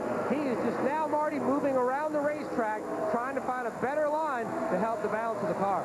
Matt Paul Menard is flying once again at the end of the run. He's the fastest race car. Problem is, they lose so much ground at the beginning of the run that they have to make changes to try and get this car a little bit better. They're about 20 laps or so from making their next stop. Behind him on the racetrack, Denny Hamlin, whose car is starting to get tight at the end of the run. As we mentioned earlier today is his birthday, number 26 for Denny Hamlin. No better birthday present, of course, for Denny than a win. Currently, he's in the 7th position. Todd Cleaver, his car a little bit too tight at the end of the run as well, but having a terrific day up in the top 10 for most of the afternoon. He wants to make very slight changes. They need to be better at the beginning of the run. He, too, feels like he's giving up too much ground there. Alan?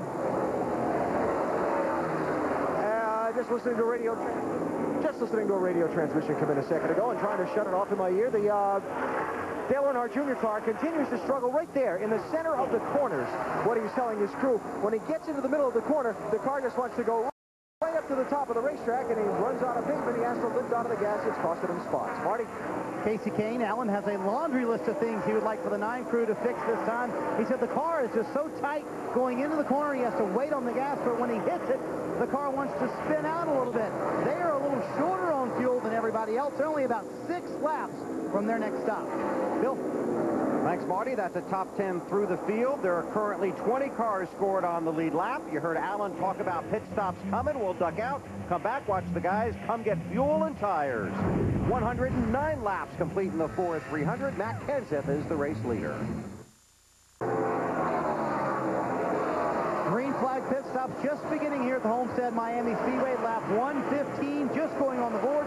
Casey Kane running in the top 10 told his guys the car is much better. We need just a little bit. I want to keep running that high line, but when I do, my car's a little too tight. Half pound out of both left side tires and a wedge adjustment as well for the 9 car. Alan? Warning Dale Earnhardt Jr. to watch his pit road speed. It'll be very costly to get a penalty coming down this very long Homestead Miami Speedway pit road and have to do that under green in a pass-through. Junior's car, we talked about needing some help in the center of the corner with the front end grip. Tony Eury Jr. calling him into his pit stall now. They'll make a 4-tire change and also make a chassis adjustment. They've made some air pressure adjustments already on the car. Now, with the difference between new tires and older tires, once the first of these leaders has hit pit road, watch for everybody to come rushing in quickly, because for these next few laps, Earnhardt Jr. will be a ton faster than the race leaders. Marty? Alan, the leaders are pitting together. Carl Edwards hits pit road. He said anything he could do to give me a little more grip would be appreciated. We're a little better than I thought we would be at the end of this run. An air pressure adjustment on the front end. You also saw the wedge adjustment on the right side, trying to loosen this car up at the end of the run. AB? Kenseth, a 4-tire change and a pretty good stop by this crew. And Kenseth is off with an advantage over Carl Edwards. You see there. Clint Boyer, who's had a great run, 4 top 5s in the last 6 races, making his way to his pit box. Wants to go back up on the track bar, reverse the change they made at the previous stop, made the car way too tight. So, stop going on. How about your end, AB? Well, Kevin Harvick telling his crew what we've all seen on the racetrack. His car's good on the short run, but needs some help if this race comes down to a long green flag run.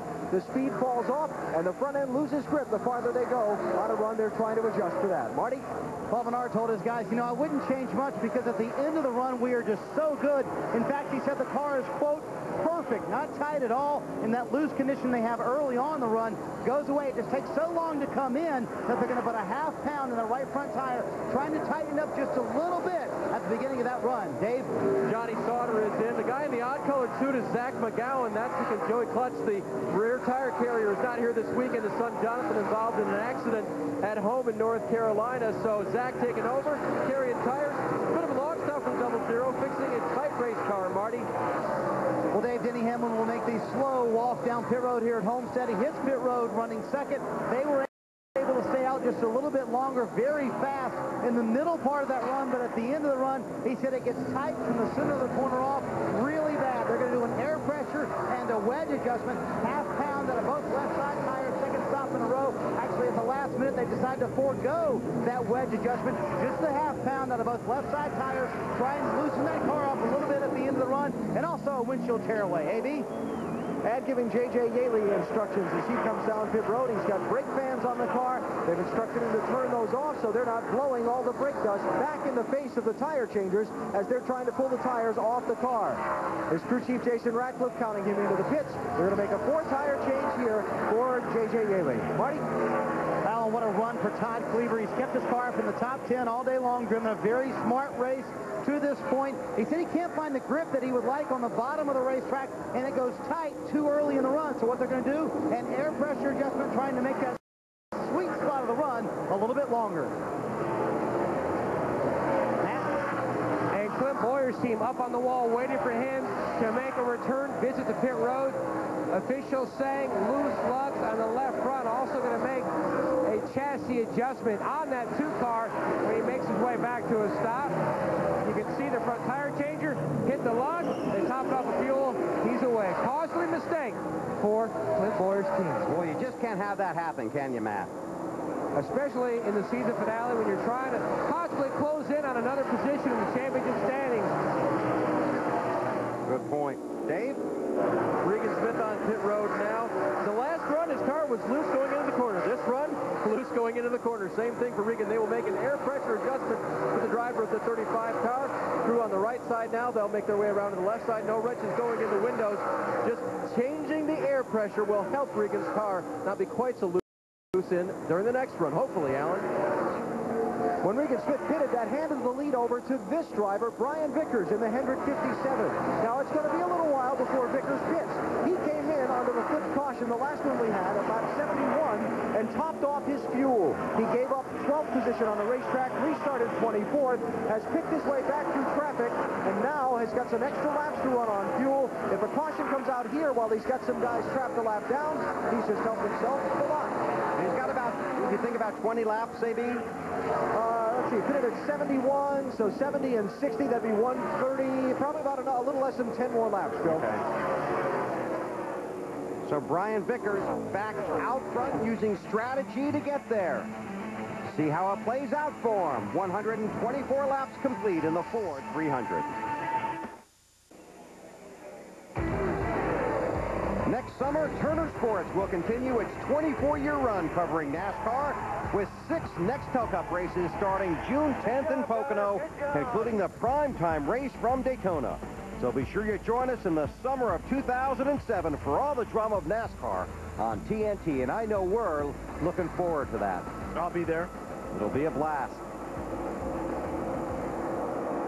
Turner Sports, a longtime partner with NASCAR, and we'll be back with you next summer. Brian Vickers is the race leader. John Wood is second.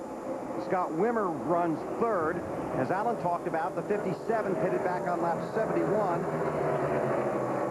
Wood and Wimmer pitted on lap 68 under the same caution.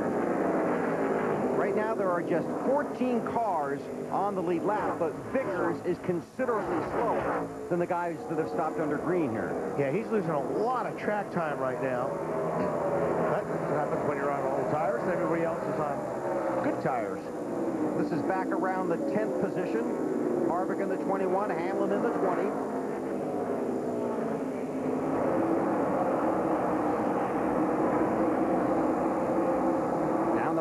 stretch. Back up front, John Wood working on Vickers for the lead. Again, these guys out of sequence with the rest of the front runners. They pitted under a caution. Wood on lap 68. Vickers on lap 71. Trying to use pit strategy. What they need right now is a caution flag to wave. If that caution doesn't come out, they're sunk. Yeah, because they've lost a lot of track time. Right, it's a good gamble, because if the caution does come out, they've got 3/4 of the field that's a lap or more down. Here, and it's going to be about 3 laps before the 57 of Vickers pits. John Wood wants to take the lead away, and does. So Vickers slips to second. And John Wood assumes the race lead. If this thing does stay green and this thing gets sorted out, Kenseth will wind up back at the point. Matt Kenseth is not out front, but he's leading, is what you're saying. Runs in the fourth spot. Kenseth is fourth. Then it's Edwards, Menard, Earnhardt Jr., Hamlin, Harvick, and Yaley.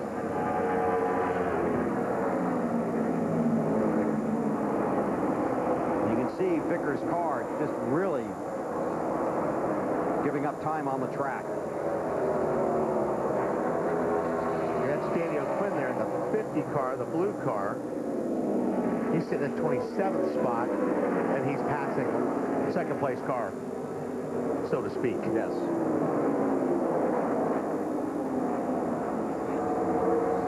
Pressure tires are always nice. Here they come. So Wood and Vickers head for pit road. Keep an eye out for Wimmer as well. There's the speed limit line. Wood heads for his stall, and Vickers will head down pit road to the turn 1 side. Take the right side tires on, or obviously put 4 tires on. Fill it with fuel. And get out of Dodge, and unfortunately, like we talked about, whoa! He almost took equipment and people with him. Alan. Well, all the way down pit road, Brian Vickers was talking to his crew. I don't know how many laps are left. I don't know what you got cooking here, but we're going to be a lap down after the pit stop as we see a lead change on the track. Matt Kenseth goes out in front. Vickers is pitting here with 64 laps to go. He might make it to the finish on fuel if he can be on the lead lap and this thing stays green for a while. Yeah, a few minutes ago he was hoping for the caution. Now he hopes there are no more cautions. That's it. Could be some wacky strategy working out for Brian Vickers. So Kenseth. I think John Wood did take something out of his pits. See, the catch can there is still hooked to the back of the car. He tried grabbing it. Did everything he could. Yeah. So that'll be a stop-and-go penalty for John Wood, removing equipment from the pit stall. So their strategy blows up on them. Matt Kenseth leads Scott Wimmer, Carl Edwards, Paul Menard, and Denny Hamlin. Closing in on about 60 to go here in Homestead. 142 laps are complete in the Ford 300, the 2006 season finale for the NASCAR Busch Series. Matt Kenseth is the race leader. Then it's Carl Edwards, Paul Menard, Denny Hamlin, and Dale Earnhardt Jr., the top 5. 11 cars are on the lead lap, but there could be trouble developing for the race leader. An update from Alan Bell. Well, Bill, just a couple laps ago, Matt Kenseth jumped on his radio to crew chief Jimmy Fennig, and he said, the engine has started skipping. I can't be 100% sure, but I'm 90% sure. Jimmy told him, switch to the backup ignition box. Matt did, radioed in that his voltages look good. And he said just now, he said, well, maybe I'm losing my mind. It seems okay now. I was watching the lap times, and his lap times hadn't fallen off any compared to second place Carl Edwards, so we'll see. But for now, maybe a false alarm there from the leader. We'll keep an eye on that along with you. It is a 6.5-second lead for Kenseth over Carl Edwards. J.J. Yaley, Todd Cleaver. Cleaver has the 7th spot. Yaley is 8th.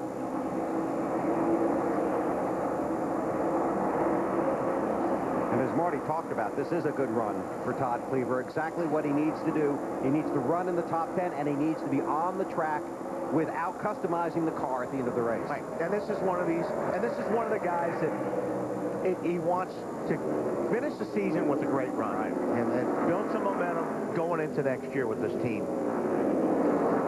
Appeared to be destined for the 6th car. That not happening. So Todd trying to showcase his talent in the NASCAR Busch Series. Looking to make a move under Kevin Harvick. So Todd Cleaver continues going forward. Everyone chasing Matt Kenseth at Homestead. You're watching NASCAR on TNT. NASCAR Busch Series Racing, the Ford 300 on TNT from the Homestead Miami Speedway, is brought to you by Propane. Propane Exceptional Energy. By FreeCreditReport.com. Log on to FreeCreditReport.com and get the score. And by the Principal Financial Group. We'll give you an edge. 151 laps complete. 48 now to go. Matt Kenseth, the race leader, by 6 seconds over Carl Edwards. Then Paul Menard, Denny Hamlin, Dale Earnhardt Jr. There are now just 9 cars on the lead lap. Cleaver, Yaley, Harvick, and Casey Kane. Man, that the top 9. That's a brutal pace. I mean, 9 cars on the lead lap, and it's not over yet. The next car that Kenseth catches would be Casey Kane. This has been a strong run for Matt.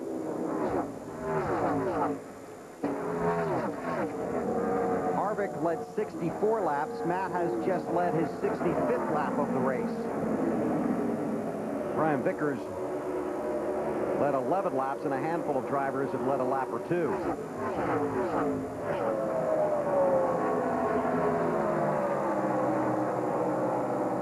And as Wally's talked about, the longer this 17 car goes under green, the better it seems to get. And that's what they've been working on. And you just wonder if Matt Kenseth and Robbie Reiser can make a run like this tonight, pay off tomorrow. Alan? Well, Bill, no more on the engine miss on Matt Kenseth. His last update talked about maybe I'm losing my mind, but I think everything's fine now. His lap times are certainly reflecting that. So now we look ahead as to what's up with this race team toward the finish. One more pit stop, maybe around somewhere close to lap 180 if this thing stays green. And then it could get really interesting because there's some guys that can go to the finish on fuel if it stays green. Marty?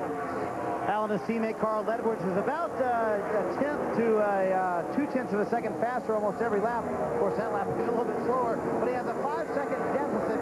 That's the problem. The 60 car finally has the car where they want it, a little bit loose into the corner, very good to the middle, a little loose on exit, but Carl is so far behind the 17 because of the pace you guys talked about. They made up some ground on that green flag pit stop. The 17 did.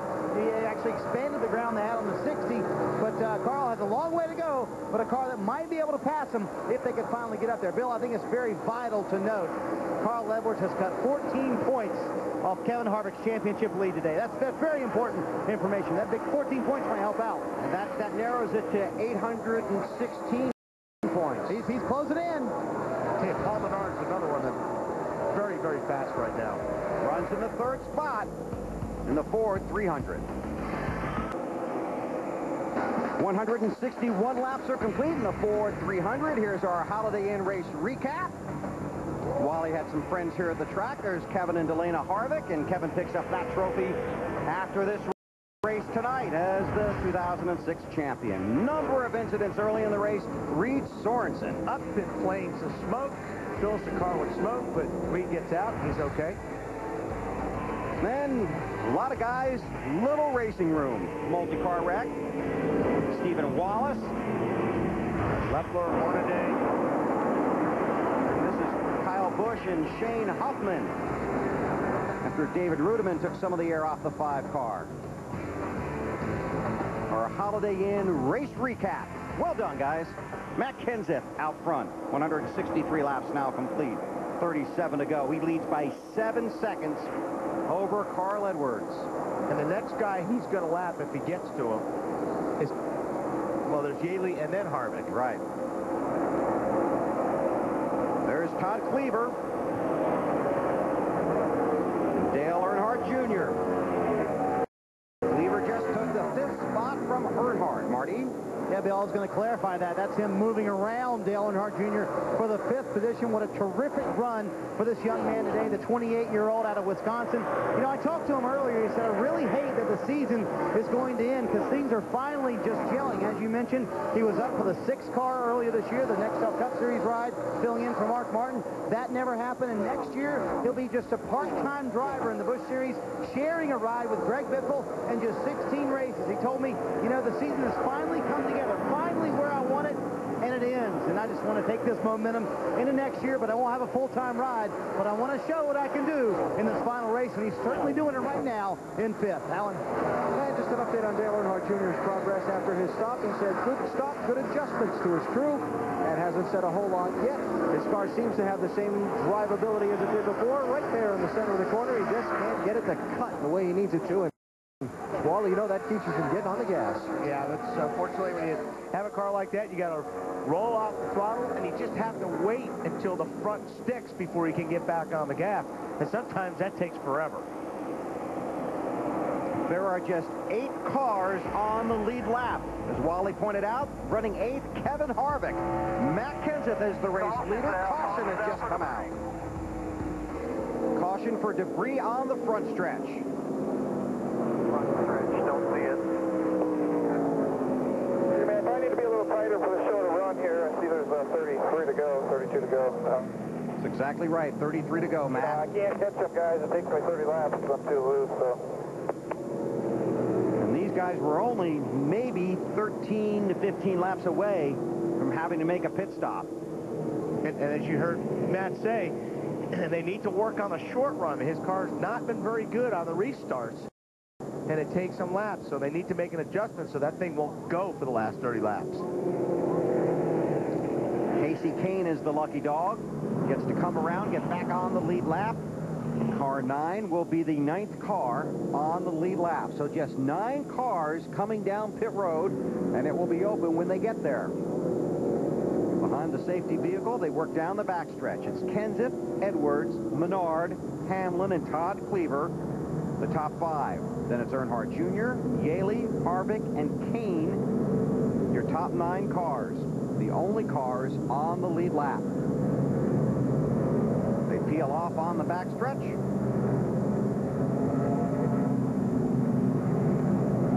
And head for pit road.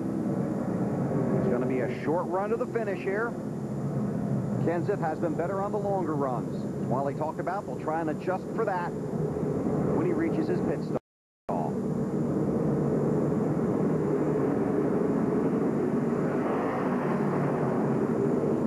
On to pit road they come. Marty? Bill Carl Edwards, this is exactly what he needed. He'll be in the middle of your screen in that 60 car. He hits pit road running second. They think they're as good as his 17. All they needed was that ground made up. The caution did that. He said he likes the car right now, but it stayed free for that entire run, half a round in the left rear of wedge. That's the only change they're going to make. On the bottom of your screen, Paul Menard, who was terrific at the end of that run, by far the best car. Once again, the car was a little too loose at the beginning of the run. A pound once again in that right front tire. Alan? Oh, trouble on the right front for Matt Kenseth's team. He might lose the lead on this stop. You see cars in the right-hand picture already coming down the pit lane. Carl Edwards is going to be by. Looks like Paul Menard's going to be by. That was not a good time to have a trouble-filled stop. Yeah, Denny Hamlin also, I think, got by him. That's going to lose the race for us. We'll do everything we can, but we're just not. You heard Matt. Very disappointed. The race off of pit road. Kenseth gives up the lead in the pits. NASCAR Busch Series Racing, the Ford 300 from Homestead, brought to you by the Ford Shelby GT 500. Bold moves, they happen every day. By Miller Lite, for great taste, there's no debate. Miller Lite, always a good call. And by Sirius Satellite Radio, the best radio on radio. Field has gotten the 1 to go signal Carl Edwards was 7 seconds behind the race leader. He now is the race leader, and here's what happened to the 17 car of Matt Kenseth on pit road. If you watch the right front tire changer, he's hitting the lugs. I think he thinks he got all the lugs off. Puts the gun down, then he sees, oh, I got to hit another lug. That cost him the lead. Just that 1 second when he had to go back and hit it.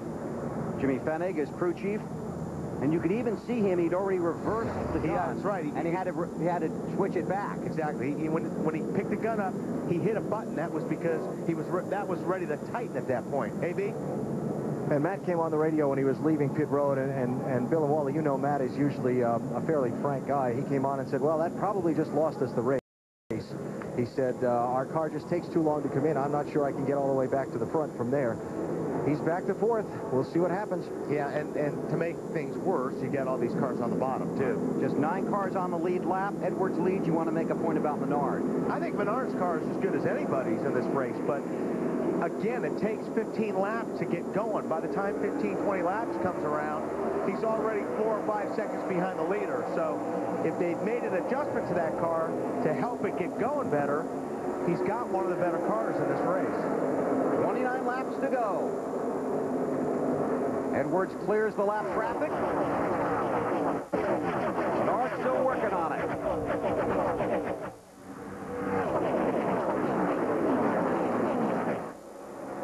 Menard got by, but Denny Hamlin is bottled up back there. And here comes Kenseth with Harvick right on his bumper. Yeah, he got Kenseth a little bit loose there in 4. Now these guys are looking at cars in front of them side by side. That's going to let the leaders get away. Hamlin has cleared the lap car. Now Kenseth is by.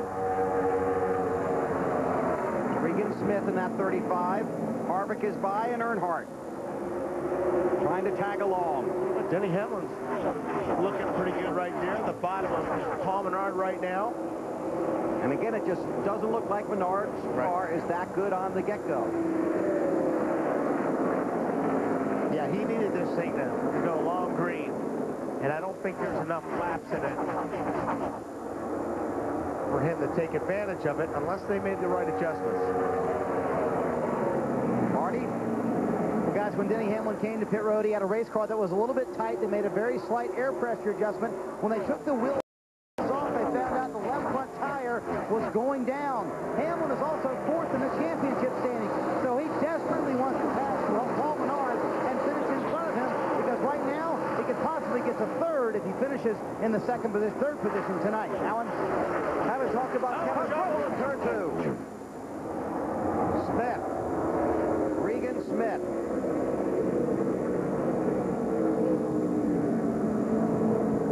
Caution number 7.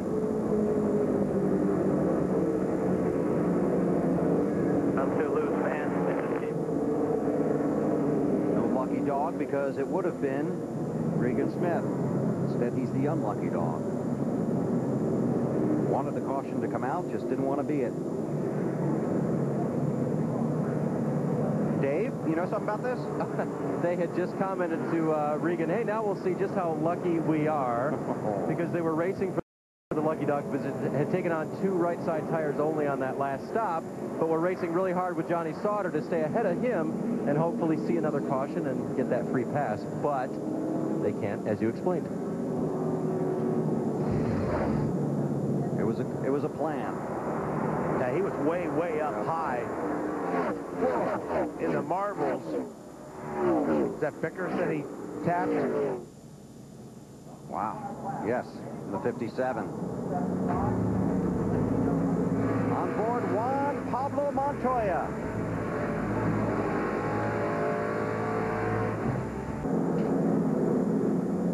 Field coming to get the green. Hope you're with us Friday, December 1st at 9 p.m. on TNT for the 2006 Nextel Cup Series Awards ceremony. Special guests are Jay Moore, the musical guest Jewel from the Waldorf Astoria in New York City. Honor the champion and the top 10 drivers in the championship standings. Friday, December 1st, 9 o'clock, right here on TNT. Field. You working that gig? Yes, sir. Yes, sir. Looking forward to it. Edwards is the race leader. 22 to go when they get the green. Boy, Menard right on his bumper. Yeah, that's good.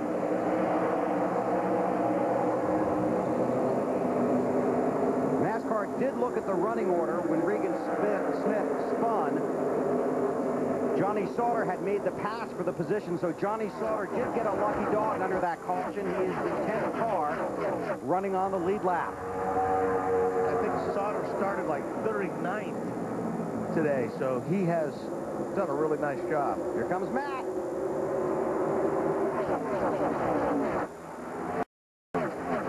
Kenseth into second. And now sets his focus on Carl Edwards.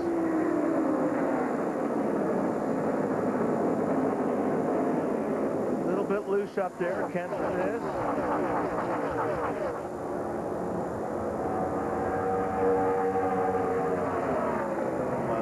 That looks like he's pretty fast right now. I don't know if... And on a mission. Yeah, I don't know if Carl's going to be able to hold him off or not. He's just running that line. It's just been working for him. So nice tonight.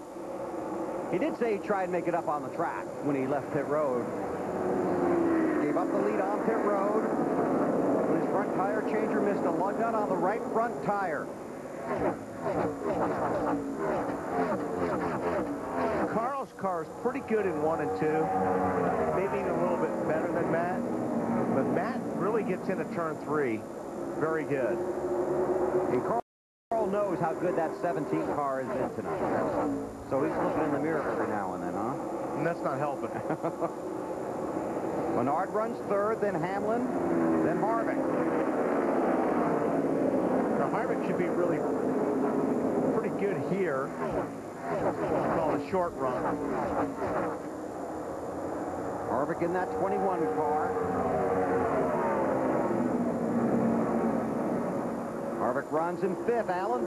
Yeah, you know, when they had that caution come out and got the restart with 29 to go, Kevin talked about if we can have a couple of 10 or 12 lap runs, I think I can do something. I think I can get to the front. Well, they only had a few laps of racing before that last caution flag came out. We'll see, but right now he's not able to do anything with Denny Hamlin. He was with him, and he drifted back, and he's trying to catch back up. And the car's just not there for Kevin tonight like we've seen it most of this year. 9 wins this season for Harvick. 10 would tie the series record. This is the last race of the season for the NASCAR Busch Series. Harvick clinched the championship 6 months ago, wasn't it? Yeah. I think when we started back in July. The trophy presentation tonight. He'd like to make it at Victory Lane. He's got his work cut out for him. Edwards, strong since the restart. The clean air helps a little bit. And as we've talked about through the race, Kenseth's car has gotten better the longer they go. The question is this run going to be long enough for him to improve? Kenseth's car looks like it's a little bit loose to me. Still. Still twitching a little bit. Menard the fastest that time at the line. Sorry, Wally. I was just saying that I think Menard sees that, and he's trying to get up on Kenseth's bumper just to loosen him up a little bit so he can take that spot and try to run Edwards down. That's not very nice. It isn't, but it's effective. We're all chasing Carl, Marty. And Carl's trying to pull away from everybody. Remember that piece of video we showed earlier from Michigan where Carl Edwards got spun by Dale Earnhardt Jr.? Yes. Well, this is that race car, Bill, and he said this car deserves to win. It should have won there at Michigan had it not been for that little melee we had with Jr. He told me that before the race. Just radio to his crew, the car is a little loose out front, but as advertised, he said if I could get past the 17, I think we can stay out in front of him. So far, he's able to do it. Carl's had a few of those moments this year, hasn't he, Marty? He's had a couple, Bill, and he wants to kind of rid himself of that and get back to victory lane. You know, it's been a long time. It's been since St. Louis in July since that 60 car went to victory lane. And Carl has not won in the Nextel Cup Series this season. J.J. Yaley just takes a spot away from Earnhardt. That's for 6 laps. See, Harvick has fallen back off the bumper of the 20. There's Yaley and there's Junior.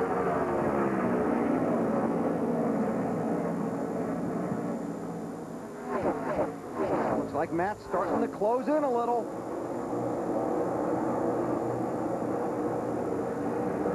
3/10 off that lap. Wow.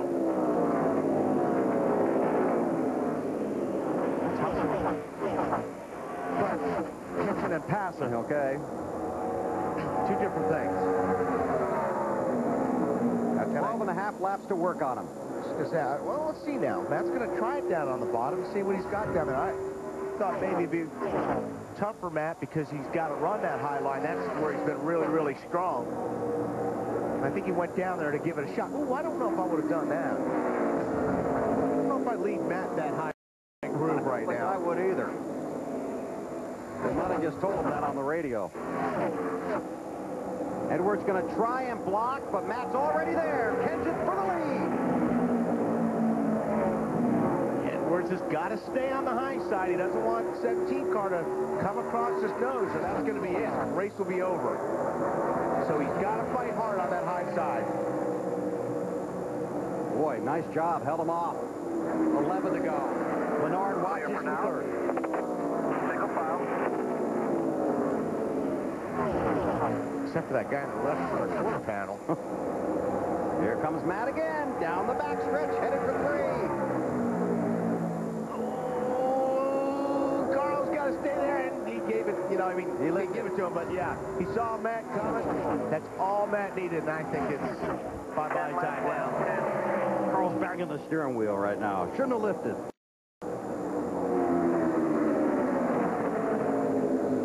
Carl coming back on the 17.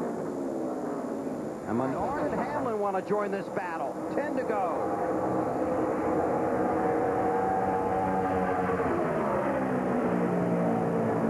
Menard just waiting and waiting for that car to hook up. See what, the 11, it is hooked up right there. I mean, he's just getting a good run. 9 to go, Marty. I was going to say, guys, the one they all better watch out for is Paul Menard. Very good at the end of the run all night long. Wally, he's been making hay on that top line. This is a team that has not finished in the top 10 in the last 4 races. When he was strapping in, Paul told me this race is very important because that is not indicative of how this team has run this year. We deserve a top 10 tonight, and I want to show this is a race team that can contend for a championship. Better be careful they don't throw that caution for all that hay out there in that top line. I knew something was coming. Kenseth leads. He has been. I mean, you know, he has been very good. I think now he's got kind of a spot now where, you know, you're in this traffic here, and you're getting in that air off those first 2 cars. And it just takes a little bit of that handling away from your car when you're in that situation. Look at Edwards pulling up, man. He's not giving up. Menard finished 5th here last year. Runs in 3rd behind Edwards and Kenseth. 7 to go. Daly in the 18 and Harvick in the 21. That's for 5th. Behind this battle. Top 4 cars right here. Matt searching a little bit there or just trying to throw Edwards off? Yeah, I think he's just messing around now. He's got 7 to go, and any little thing you can try to break the concentration of the guy behind him who's chasing, you'll do. Hamlin right on the bumper of Menard. 6 to go. Again, Edwards looks slow in 1 and 2. He gets right, when he gets right there, and car tightens up. He gets in really good. He gets to the center, and he jumps on the gas, and car just tightens up, but he can't cut. He can't stay underneath the lead car of Matt Kenseth. Hamlin continues to work on Menard for 3rd. Allen. Bill, sometimes a pit crew picks up a driver. They gain him that spot he needs to win the race on pit road. Sometimes a driver has to pick up a pit crew. Matt Kenseth is doing that right now. That's why they call it a team. Everybody has to get it right in order to win the race. Sometimes you got to help a teammate out to take that checkered flag, huh? You bet. Matt went to victory lane in the Busch race at Phoenix last week. Kenseth starts 19th tomorrow. Jimmy Johnson starts 15th. Kenseth 63 points behind in the chase for the Nextel Cup Championship. He's out front here and trying to pull away from Edwards.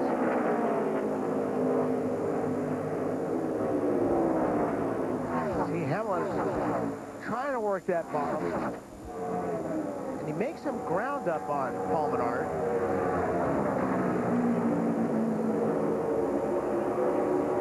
Now Menard ready to go to work on Edwards.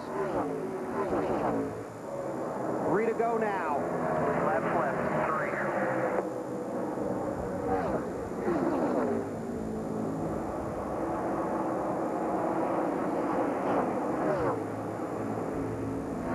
And just trying to edge away. I think he's doing a pretty good job, really, of edging away. And Edwards has his hands full now trying to save his position instead of challenge for Max. Yeah, these 3 cars right here are so evenly matched. And like I said, it looks like all of them are a little bit tight. So it's going to be real difficult to make a pass unless somebody does it on the high side. And I think they all know that. You see Denny's down on the bottom. I think he just can't get the car to stick, but he got some plane on that one. Going to try now. Down the back stretch inside of 2 to go.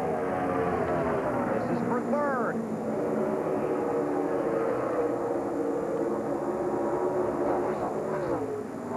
Kenseth leaves him off of 4. White flag, last lap. Kenseth, then Edwards. Hamlin and Menard for third. Denny really trying to get it done. Matt's going to run into some lap traffic here on the final lap.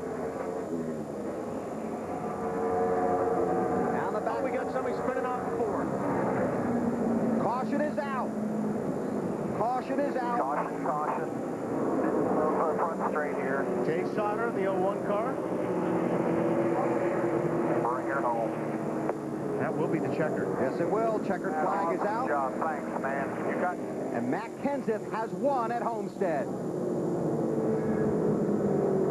After the leaders have taken the white, when the caution comes out, the race is over. NASCAR will use their scoring loops and video tape to determine the final finishing positions. But Matt Kenseth is the race winner. And it'll be interesting to see who finishes third. Menard and Hamlin. I think Menard had... I think he did too. Yeah, I think Hamlin fell in behind Paul on that last lap.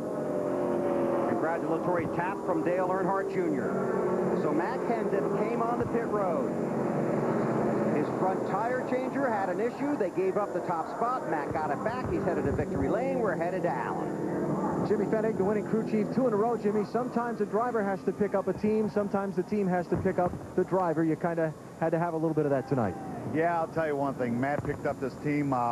We've been putting them behind every week on pit road, you know, a little bit. We've been struggling, but Matt, I'll tell you one thing, drove the wheels off that car. Matt's an awesome race car driver. On the other side, Matt came on the radio after the checkers and thanked you and the team for preparing such a great race car for them. Thoughts? Well, you know, we keep, everybody works hard at the shop back in Concord and Mooresville, and that's the key of winning is just how hard you work at things, and everybody's been doing a good job. None's been falling off the car, and I still got to give the guys credit. Credit to you, too. Congratulations. 2 straight wins. Jimmy Fennig. I love when they do burnouts and they actually leave a fire on the racetrack. There you go. That is a burnout. That's very nice. Third win of 2006, 21st career win for Matt Kenseth, his first at Homestead. We're going to victory lane when we come back.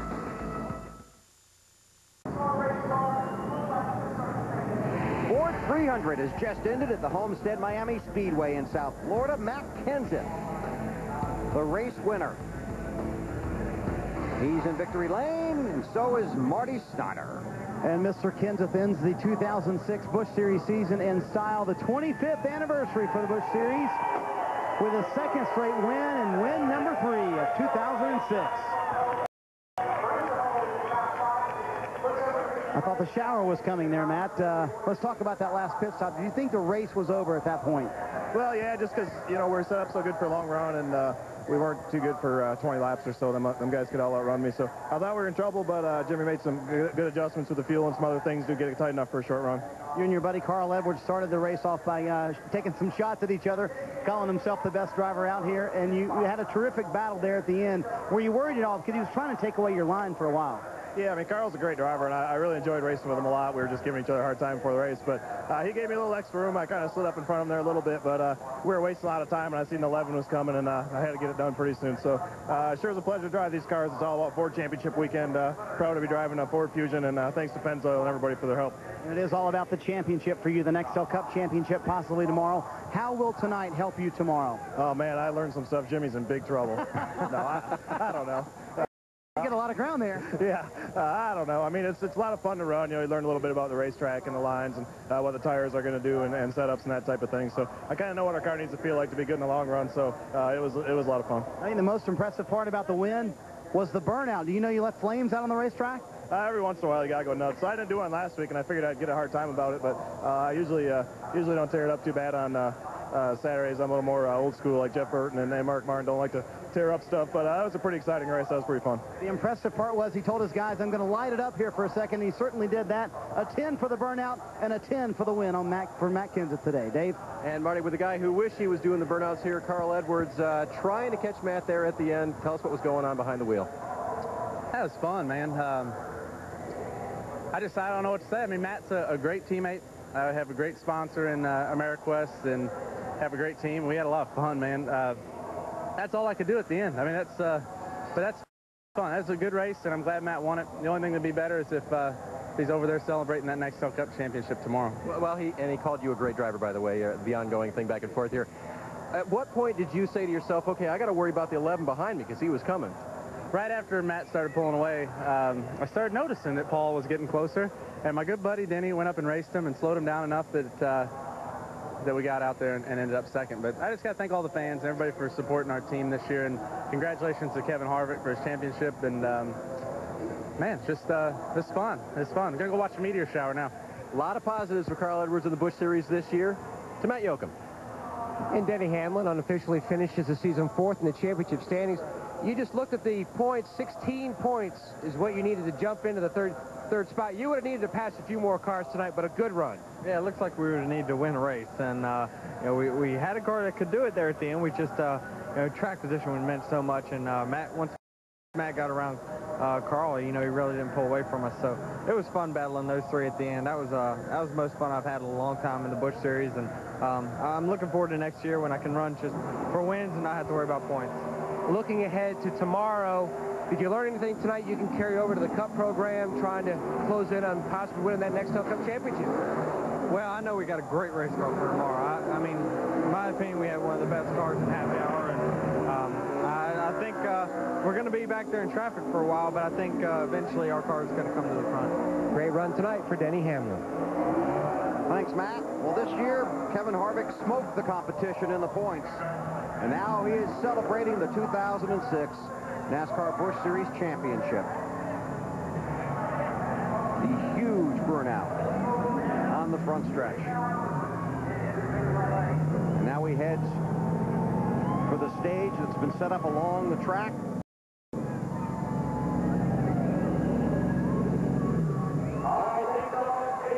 And they set that thing up fast. Yeah, they did. Look, it all sets up.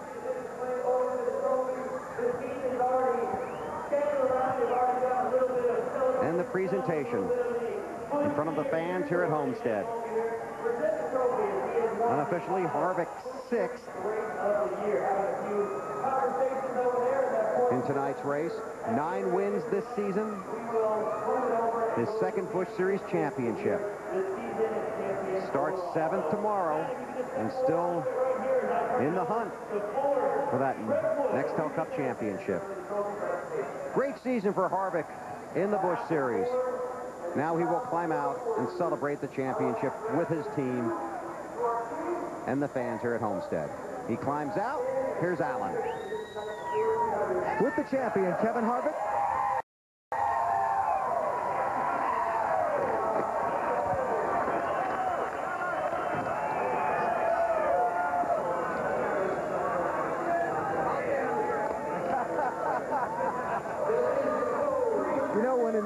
a shower in South Florida, sometimes it rains pretty heavily. Congratulations. What a season. Are there words to describe from you what this year's been like in this car? Not really. I mean, it's been absolutely amazing to be a part of. And, you know, tonight we felt like we were off a little bit and ran 6th. So this whole U.S. Coast Guard team, everybody on the Dollar General and the Outdoor Channel Chevrolets, they've all just worked together and you know, gave me good cars every time I've been on the racetrack. So to win 9 races, I know we came up a little bit short of Sam Hard, but to win 9 races and run like we have this year is something that I know I'll probably never get to be a part of again in the Busch Series, and hopefully someday we can do this in the Cup Series. But it's been an incredible year, and got to thank everybody involved, Richard Toccato, Snap-on, all the people that support us. So it's been a great year.